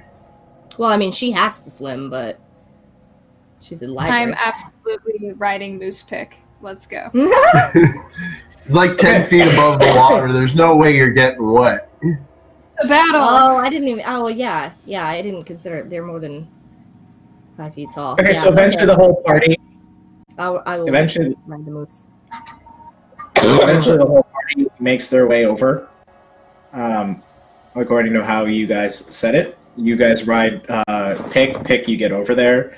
The rest of you are kind of like mounting Pick, and your legs are like still dangling in the water, but nothing seems to be occurring as you guys go back and forth. Right or not, I just stand, holding on to one of the antlers and looking as majestic as possible. Love it. Pick lets out this like war bellow, just Woo! Onward. And just kind of slogs his way across slowly. Onward, water speed. So we're always riding the two-side saddle. You guys all get up to this big gnarly tree, and there's You guys all get to this. You folks all get to this tree, and you're at this big. You see these big, gnarly, almost like you're able to. If you're a humanoid, regular height, you're able to kind of like vault up and do. Can I actually you're able to ask kind of like Sasha or ask Isabel to send Sasha up first to scope it out? I Yeah. want to make sure there's no other like big cats waiting in this tree. Sure. Sasha bounced all the way up, and she gets up there. Good to go. It's all clear. Okay, then. You end up mantling and scrambling up, the rest of you, to get to various levels of the tree. What do you folks like to do before you bed down? I would like to use my my rope to like sort of build like a makeshift hammock. Mm-hmm. If I gotta, and then give my bedroll and stuff to Trev. All If he right. doesn't have one.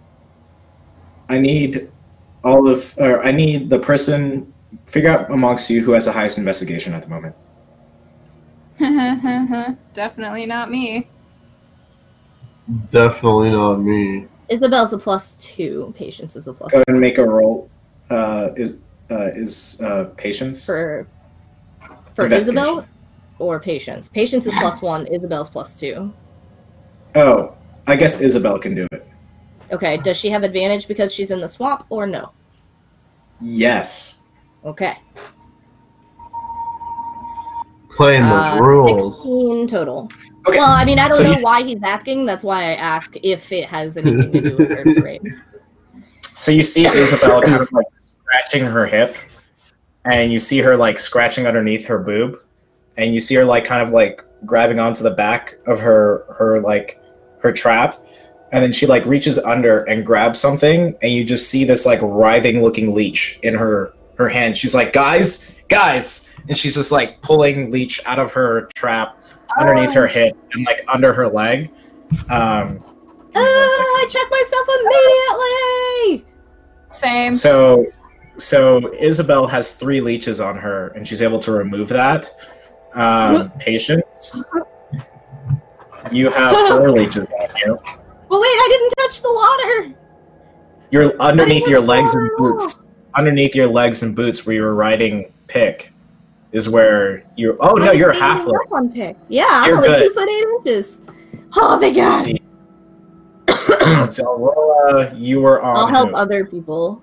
I was on pick, Oh. but I'm immediately lighting a torch, and I'm like, "Who has leeches? Let's burn them I'm off." checking Sasha. I go Benny? over and check Sasha, Sasha. Yeah, give me 1 second. because she just swam through the water herself. She Messed sure did. up. She has luckily only a single leech. That's kind of almost it making its way burrowing into her ear. Give me that torch. Yeah. Give it to me. Give it to me. I hand him Pick the is- torch. pick- Don't Pick is Don't pull them pick off. Anyone who has leeches, do not pull them off. Burn them off. And I light another So- torch. Pick is gonna check himself. You're just Okay, gonna be like, Pick. Oh, You have 10 leeches on you, Pick. Ah, Okay. And then stop, drop, and So, roll into the fire. you still have 4 leeches on you from when you jumped off Pick when you went back and forth. So you jumped That's off into fair. the water just for a bit. Okay, I'm getting rid of mine, and then I'm gonna go about What about helping Trev? Pick.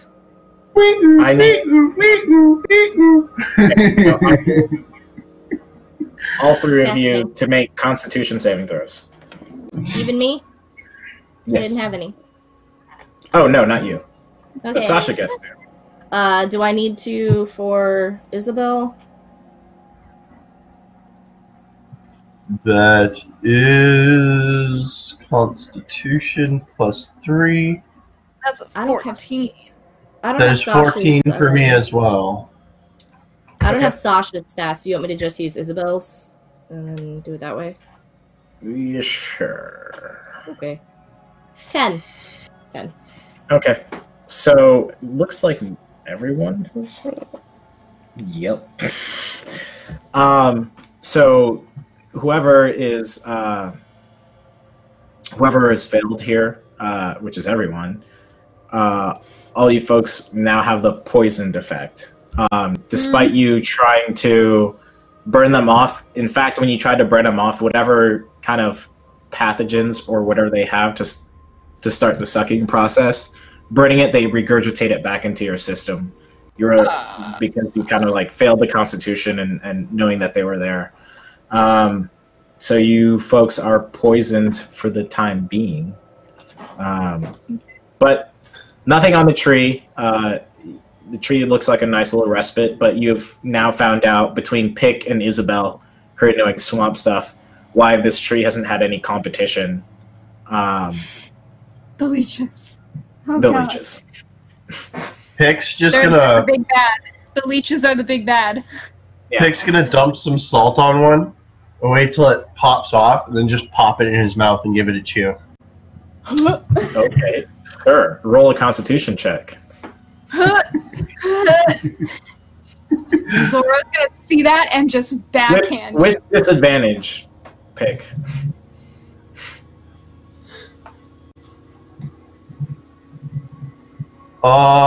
That is 10. All right, Oh my give me God. 1 second. Oh my God. Zora's gonna backhand you, Pick. What are you doing? Spit that out this instant!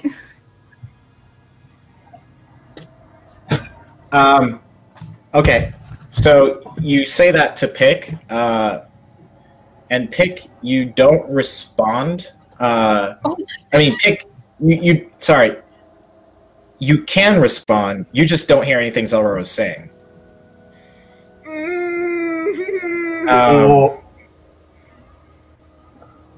Hello? What's Yeah, going you on, currently eh? You don't hear anything that she is saying at the moment, and Pick, spit that out! What are you doing? you eat another one. No, he's just still chewing on the first one. He's just like, I'm gonna slap it out of his hand. Okay. I am full backhanding him. So you're considered deafened and poisoned currently, Oh. Pick. My God. you know, these don't taste as good as the ones back home, eh? I retch.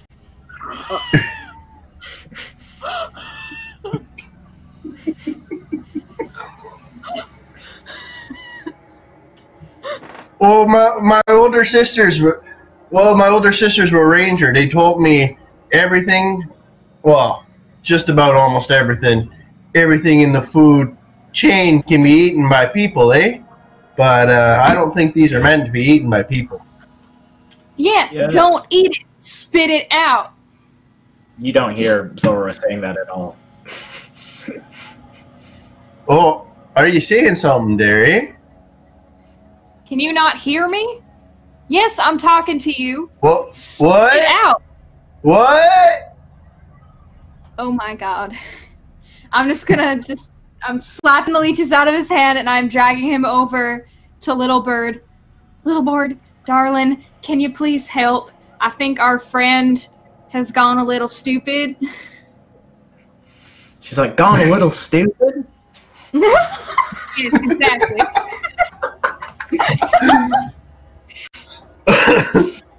Okay, gone a little stupid. And she, like, I don't know if she has any spells to, like, To fix any poisoning. restoration.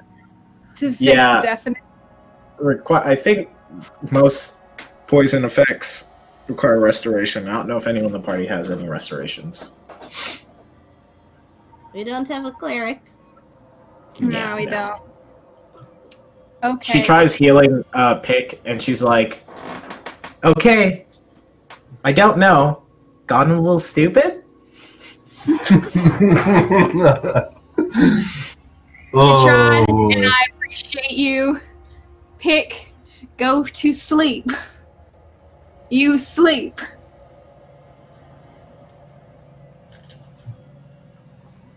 Sleep. You sleep. Oh, you want me to sleep, eh? Or are you going Yeah. to sleep? Me going No, to sleep? Yes. Neat. All right, Yes. I'm Everyone. gonna go to sleep then, eh? He's gonna make himself a nice little pit again, a nice little sleeping pit, make himself comfortable, and he's gonna head to sleep then, since he's being ordered to sleep. Okay, I'm so gonna- you go to sleep. Hop up onto a branch and just keep watch. Okay, go ahead and make a perception check. I'll At take disadvantage, because you're poisoned. I'm not poisoned. Oh, you're not poisoned. You're good. The only one not poisoned. Yeah. That's good. No, but it's Although an she 8. can't stand the whole watch. No, I can't. Okay, I'll take I'll first. take second. all right. You take second watch. Go ahead and make a perception check with disadvantage. Nothing happens during your watch, patience.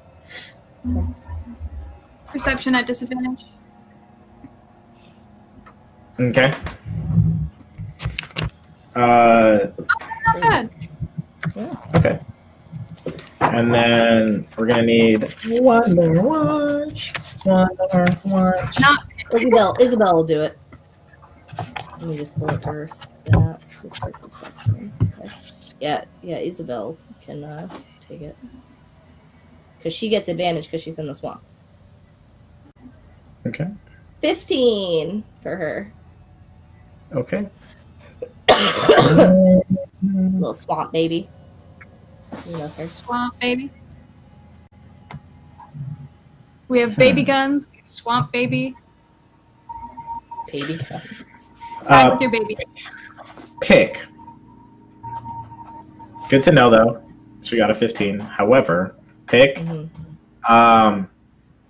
When you go to sleep,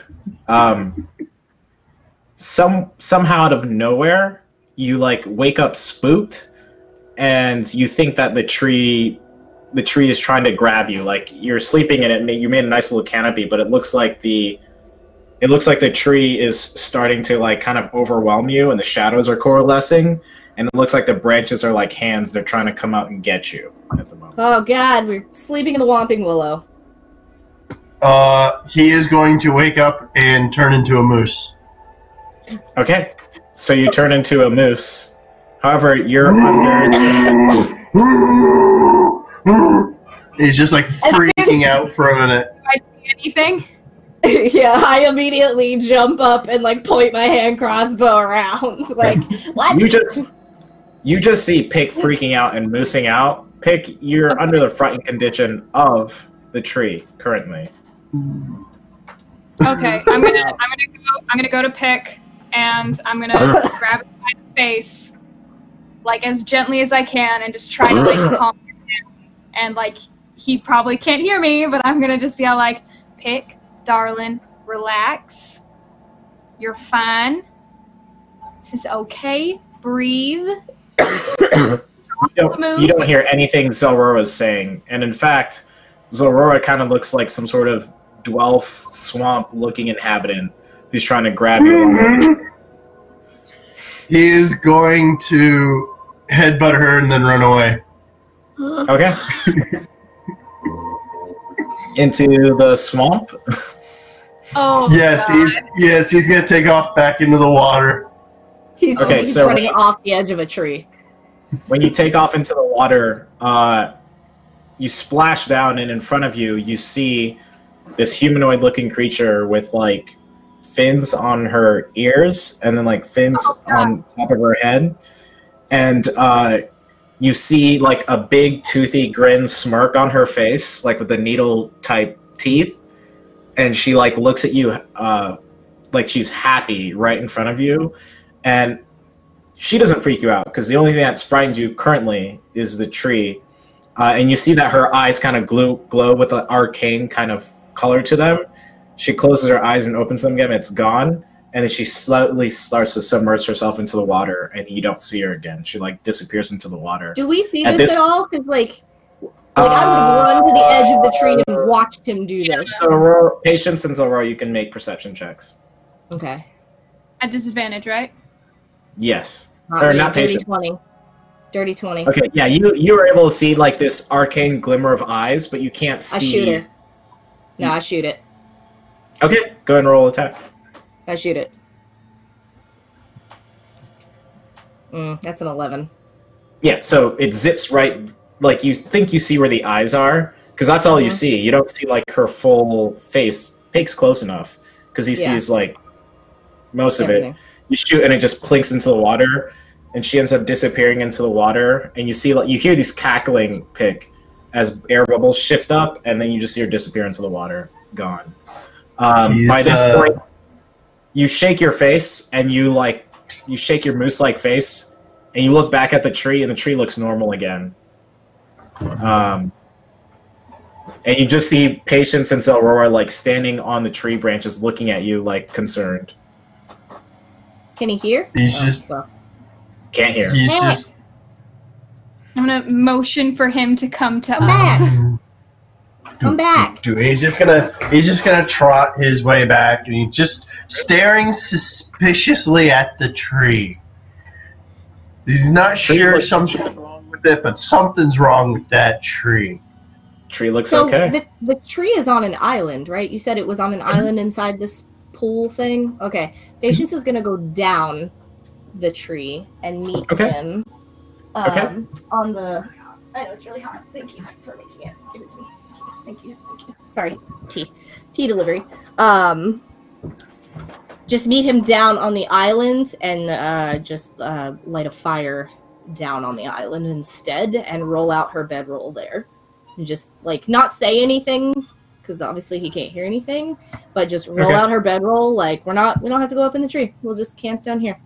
It's fine. And Isabel comes down at some point, and she grabs the leech. She grabs onto the leech and slowly starts pulling it really slowly until eventually the leech suctions off, and she throws it back in the water on Pick, because Pick has acquired a little bit more leeches. Like, I'll help. Couple more. Off too. Yeah, I'm gonna help get rid of Pick's leeches. So you guys take 3 off of him. He doesn't suffer more poison than he already has, but you're able to take that off. All right. So towards the end of that, these 2-3 hours left, the morning comes and you see that dim light again come up, knowing that it's day. I would like to, as soon as I wake up, I'm going to use the restroom really quickly. That's fine. Okay. Sorry. I always die during these games because they're so long. And normal D&D, you can pee. You do that. I'm gonna wake up Pick, actually. Pick. So would this be considered a long rest? Oh, no, there he's gone. I don't know. Well, we'll find out. I would assume this would be a long rest. I don't know. We gotta find out. We'll ask. probably. He gets back. Maybe, possibly. Zora definitely finished off the rest of the night. Like sleeping as close to like Pick as possible, just out of concern. And you may or may not have woken up with Zora spooning you. I'm just saying. Pick, Snuggles. Pick would have been very apologetic, He would have been saying lots of stories and, I didn't mean to hit you, It's just I was a bit freaked out. We gotta find out if it's he can hear us. It's all right, darling. Yeah, we don't know if you can even hear us. You're just like apologizing, like can't hear anything. Right? Just like I'm sorry. I guess you can't hear anything. I'm sorry. 2 questions. The first question being, can Pick hear again? No. Okay. Second question, or I guess is what I'm doing, is I would like to make a full perimeter check of this island and tree, and I would like to inspect the area that I shot towards yesterday and see if I can find that crossbow bolt. You cannot find the crossbow bolt. What do I find? And then, any evidence of anything? And then did you make an investigation check? Not yet. I was waiting for you to get back. Nope. That's a natural 1. That's 2. Okay. And whoever Pick, I need you and Aurora to make Constitution saving throws. Constitution. Would that night considered a long rest or a short rest? Long rest. Long rest. Okay. 15 for Pick. Am I doing it at disadvantage? Yes, because it's a check and you're poisoned. Okay. Is it a check or is it a saving throw? It's a... Damn it. It's a saving... Is it saving throw? I guess it's a saving throw, so you wouldn't have disadvantage. Because I think it's Oh, I don't have just- disadvantage. Let me Yeah, check. but you rolled a 19. That's what it Ability, well, attack rolls and ability checks. Yeah. So it would you would just have your regular roll there. So My cat is being awful. Okay, so then that. So do you want me? I'll just roll again. sure. 15. Oh. That's great. Okay, so failed. pick. Okay, so pick. You were able to get rid of the poison condition, but not the deaf. You're still deaf, and then Zora, you're still poisoned. Okay. So So Pick is still deaf. he's still deaf. Okay. So Pick, while you're just apologizing over and over again, Zora's just gonna like try to like look at you in the eye, just like trying to like mouth words like "It's okay, you're fine," and just like trying to calm you down, taking some of the flowers out of her beard that you braided into it, and like trying to braid them into your hair to just like get you to calm down. Once you All right, darling, you're fine. It's okay. Isabel, Patience is just back there like this. if you can make a nature check for Isabel.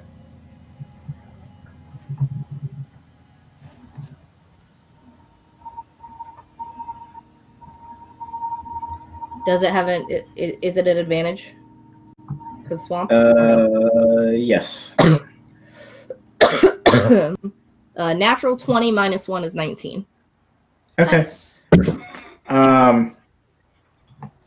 Isabel says she thinks she might have heard something like this, that sometimes there's pool in the swamps that contain night leeches that are more active and feast during the night than during the day. Everything as damn swamp is active at night, not during the day. Whole thing goes to That's sleep. true. Kind of true. Ridiculous. All right. I So swear I saw something. I tell everyone that I saw something. I saw like glowing something, and it reminded me of like arcane. Would I have been able to tell that it was like some sort of arcane magic or something's eyes glowing? Or... Yeah, make a performance check though for Pick. You're trying to communicate to Pick to see if Pick can communicate that he saw the same thing, except it was actually a Sahuin. 6. Yeah, you just see so I'm like patience. sitting there like this. Yep. It's not making sense to you at the moment, Pick. Does anyone have paper? Quill? Can we write this? Do I? Oh. Anyone? Yeah, I would say one of y'all are able to find that and communicate. Oh, Little Bird has paper. She Little Bird does. does have paper. I asked Little Bird to borrow some paper, and I write down that, and I show it to Pick to confirm my story. what does it say? It basically says, I saw something last night, I saw its eyes glowing, I tried to shoot at it, and I missed.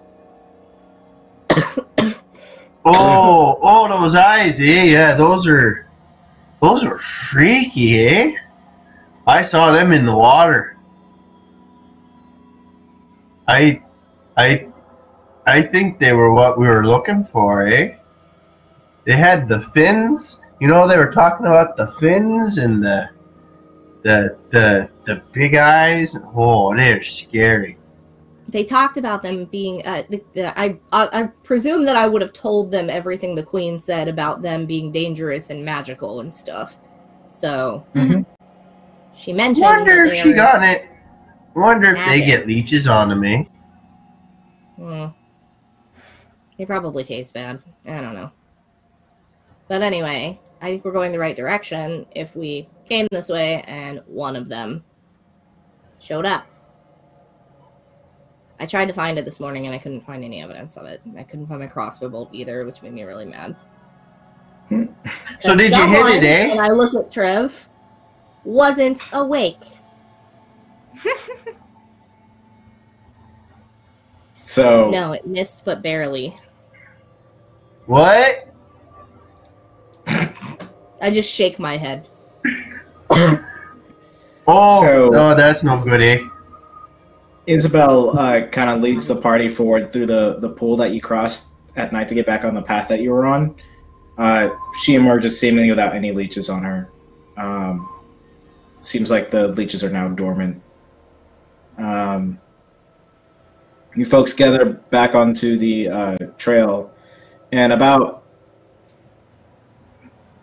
half a day movement later, with Pick creating this cantrip of mold earth over time, you folks come to a place where it seems like this land in this area seems to elevate a bit, and it's almost like a clearing of all this flora, this heavy flora that you've been around. And it almost looks like a paradise within a swamp. It's kind of interesting. You get close to this path, and like I said, there's a break in the flora, and this path heading up in elevation a little bit has these small wooden like steps as you get closer and closer. And as you get up to the top of it, you see that there's like a break off in the land here, and then a bridge that connects to another piece of land. As you get closer, I guess Isabel be the first person. Isabel sees a humanoid that looks tied up currently on like a huge wooden pole, like a huge wooden pole essentially. And it looks like the humanoid is tied up currently. Like right before the bridge is this humanoid tied up. Oh, it's not like in the middle of the, I guess, is it a chasm? It's kind of like it looks like. What's the bridge connecting, I guess? Make a perception check. Okay. Patience. Yes. Where is my perception? There it is. Oh, 6. Wow, 2 6s in a row. Wow. Well, what you are able to see looking out is other elevated land masses that jut out this brackish-looking swamp. The brackish-looking swamp seems to have some discoloration to it. And you see all these other wooden pillars or wooden poles in the distance scattered out on all these other places that are elevated above the swamp. How, like, is it... So did we, like, come up a big hill and now it's, like, a far way down, or... It's about... How far down is it? 30 feet below to the brackish swamp area. Yeah, and you went up. It's not like so much a hill as just like a slow jet out of elevation up into this area that seems to have more connecting elevated land masses. Okay, and this dude that's tied to this pole, is the pole coming out of the water, or is it? No, it's on the elevated landmass that you're in. The same landmass that we're on, so like we could touch the pole that's there. Yep. What does he look like? Does he look like somebody that maybe fell over a waterfall into the world? Or does he look like somebody that might be from Saltmarsh? Anyone can make an investigation check if you'd like.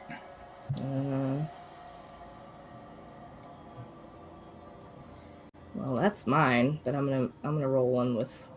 Oh nope, I'm sorry. That's not supposed to.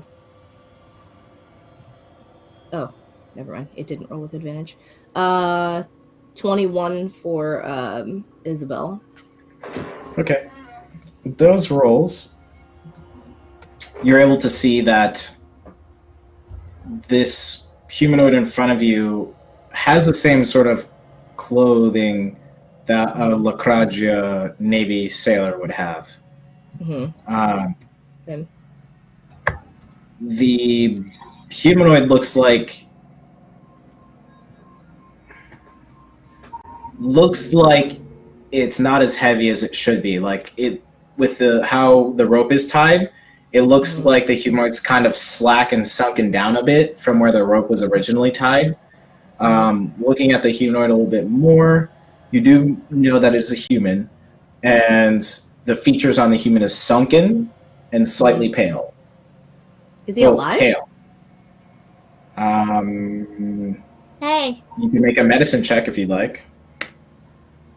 The first thing I'll do is call up to him and see if he responds. If he doesn't respond, I'll make a medicine check. No response. Hey. Okay. I have a feeling. 8. 8.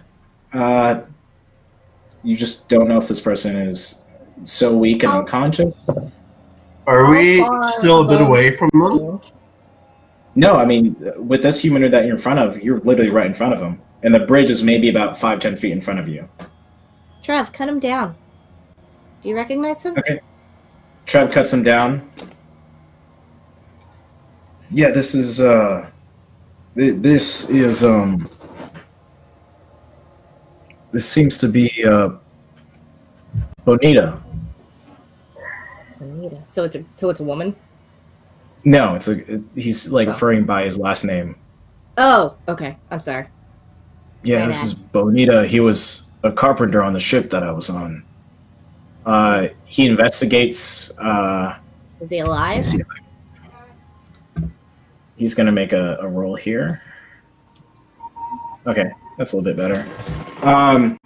He's like, I don't think so, and he like searches his whole body, and looking at the whole body, you see underneath the pants, he cuffs up the pants a little bit, and you see on either side of the ankle, you see these 2 protrusions, so 4 in total, 2 on each ankle, and it looks like there's like dried up, caked up blood. And then when you look at the wooden pole there, you see that the wooden pole has like all these designs, like these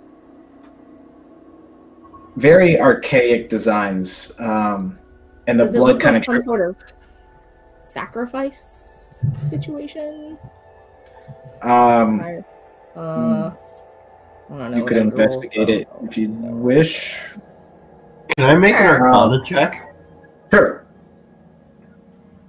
I'll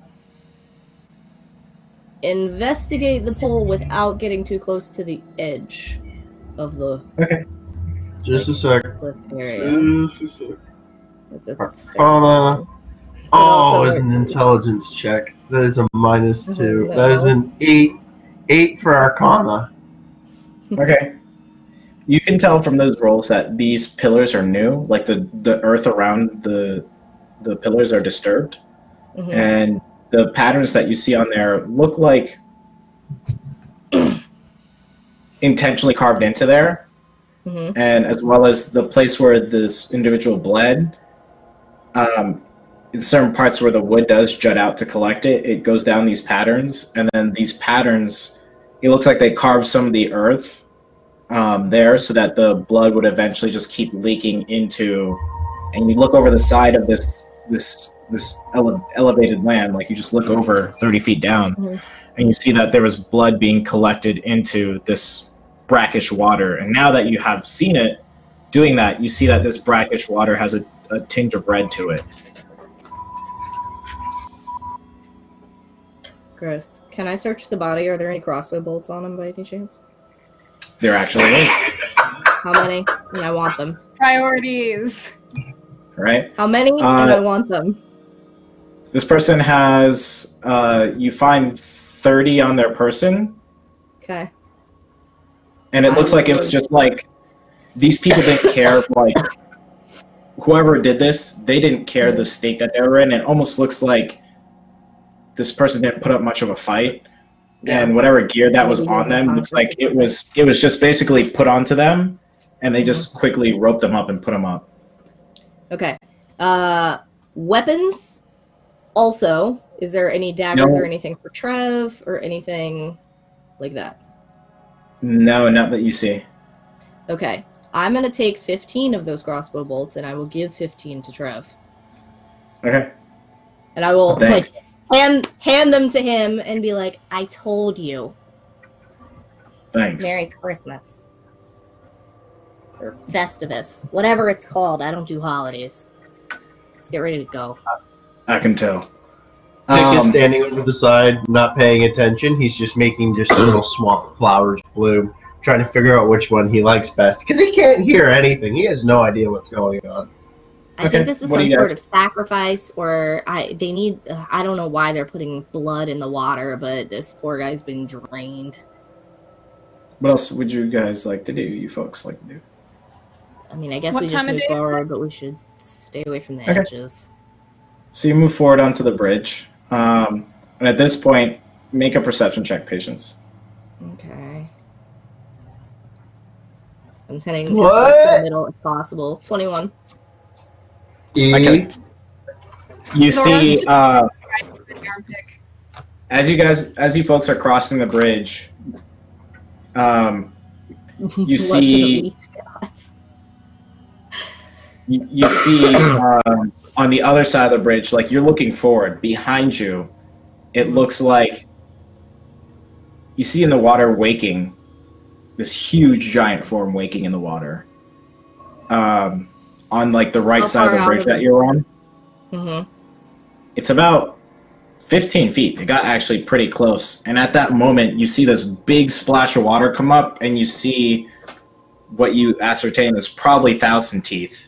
Mm-hmm. And on top of Thousand Teeth, Pick, you see the figure you saw earlier jump, almost like a water show. You see this figure on top of the head of Thousand Teeth jump up into the water, and she lands at the bridge, at the end, the beginning part of the bridge where you guys just left off.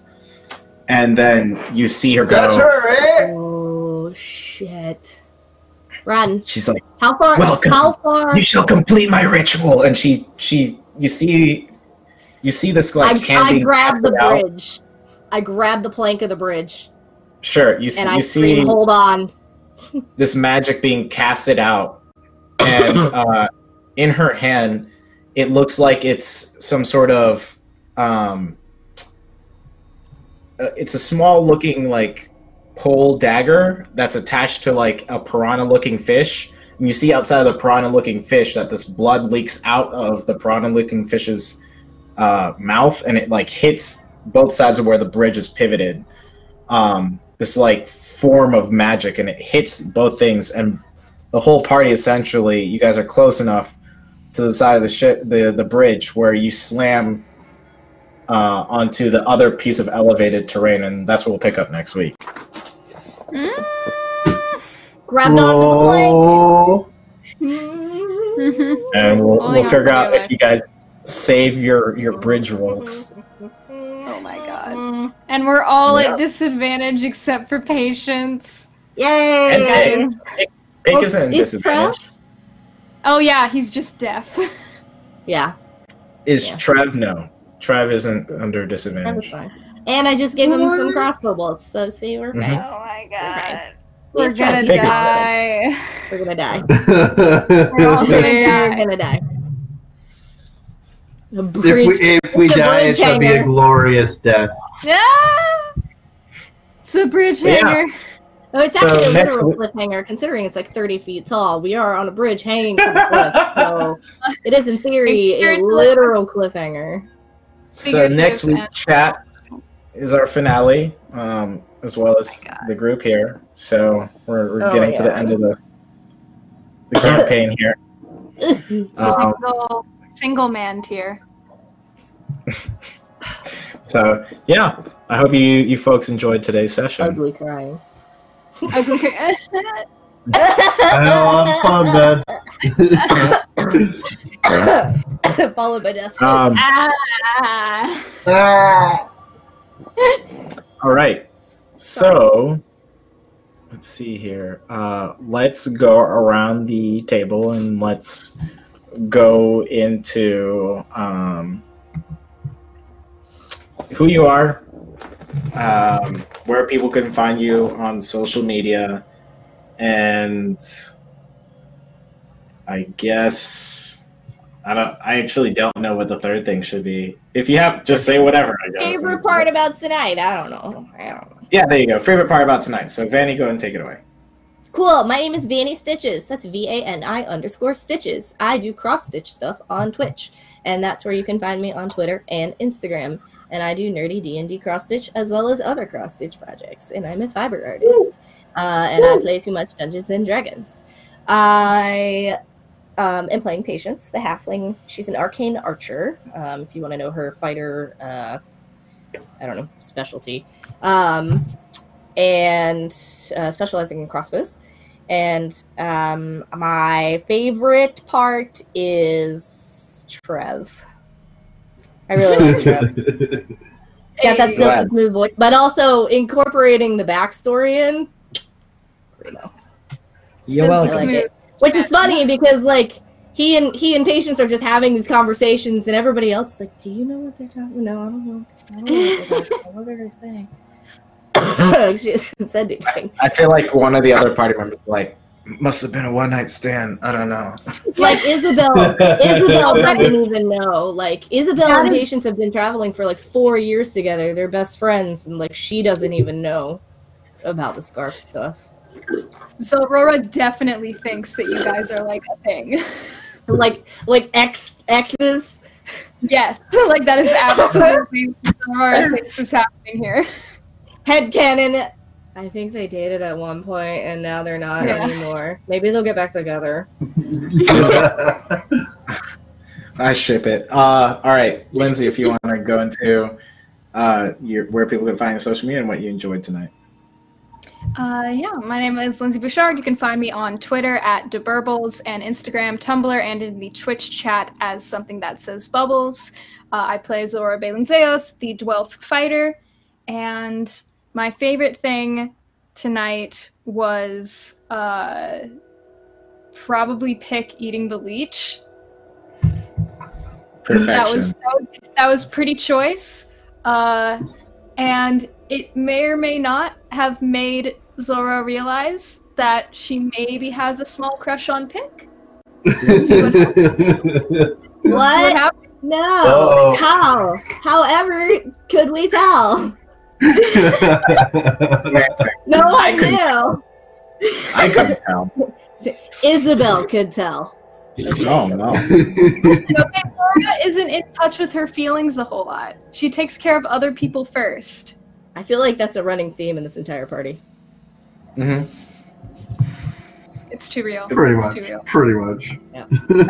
All right. Too real. Alex, if you want to tell people where they can find you on social media and what you enjoyed tonight. Hey, I'm Alex. You can find me on Snow Sirens. That's on Instagram and on Twitter. I play Pick, no last name, the human druid. My favorite part, I think, again, my favorite part of tonight was also just Pick eating the leech and just freaking everyone else out and then just being like, oh, wait, this might not be bad. This might not be good for me. This could, oh, wait, now I'm deaf. Oh, this could be a problem. He's just so calm about it, but he can't. He's going to be in so much trouble next episode. I can already tell. Does it require you to be able to hear something? I don't think that's ever been a spell thing. I don't know. Ever. I don't know.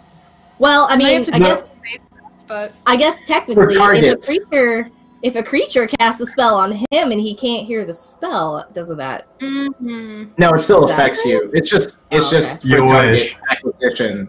You can use hearing for target acquisition. I think that's one thing, but other than it's not a component of spell casting. Oh, okay. No. It's the ability to speak. Yeah. Mm-hmm. Thanks, you can speak, but if you can't see something but you hear them, and you can cast a spell from something that you hear, you can do that. It's just he can't because he can't. Yeah. Right. All right, then so my name is Michael Sinclair II.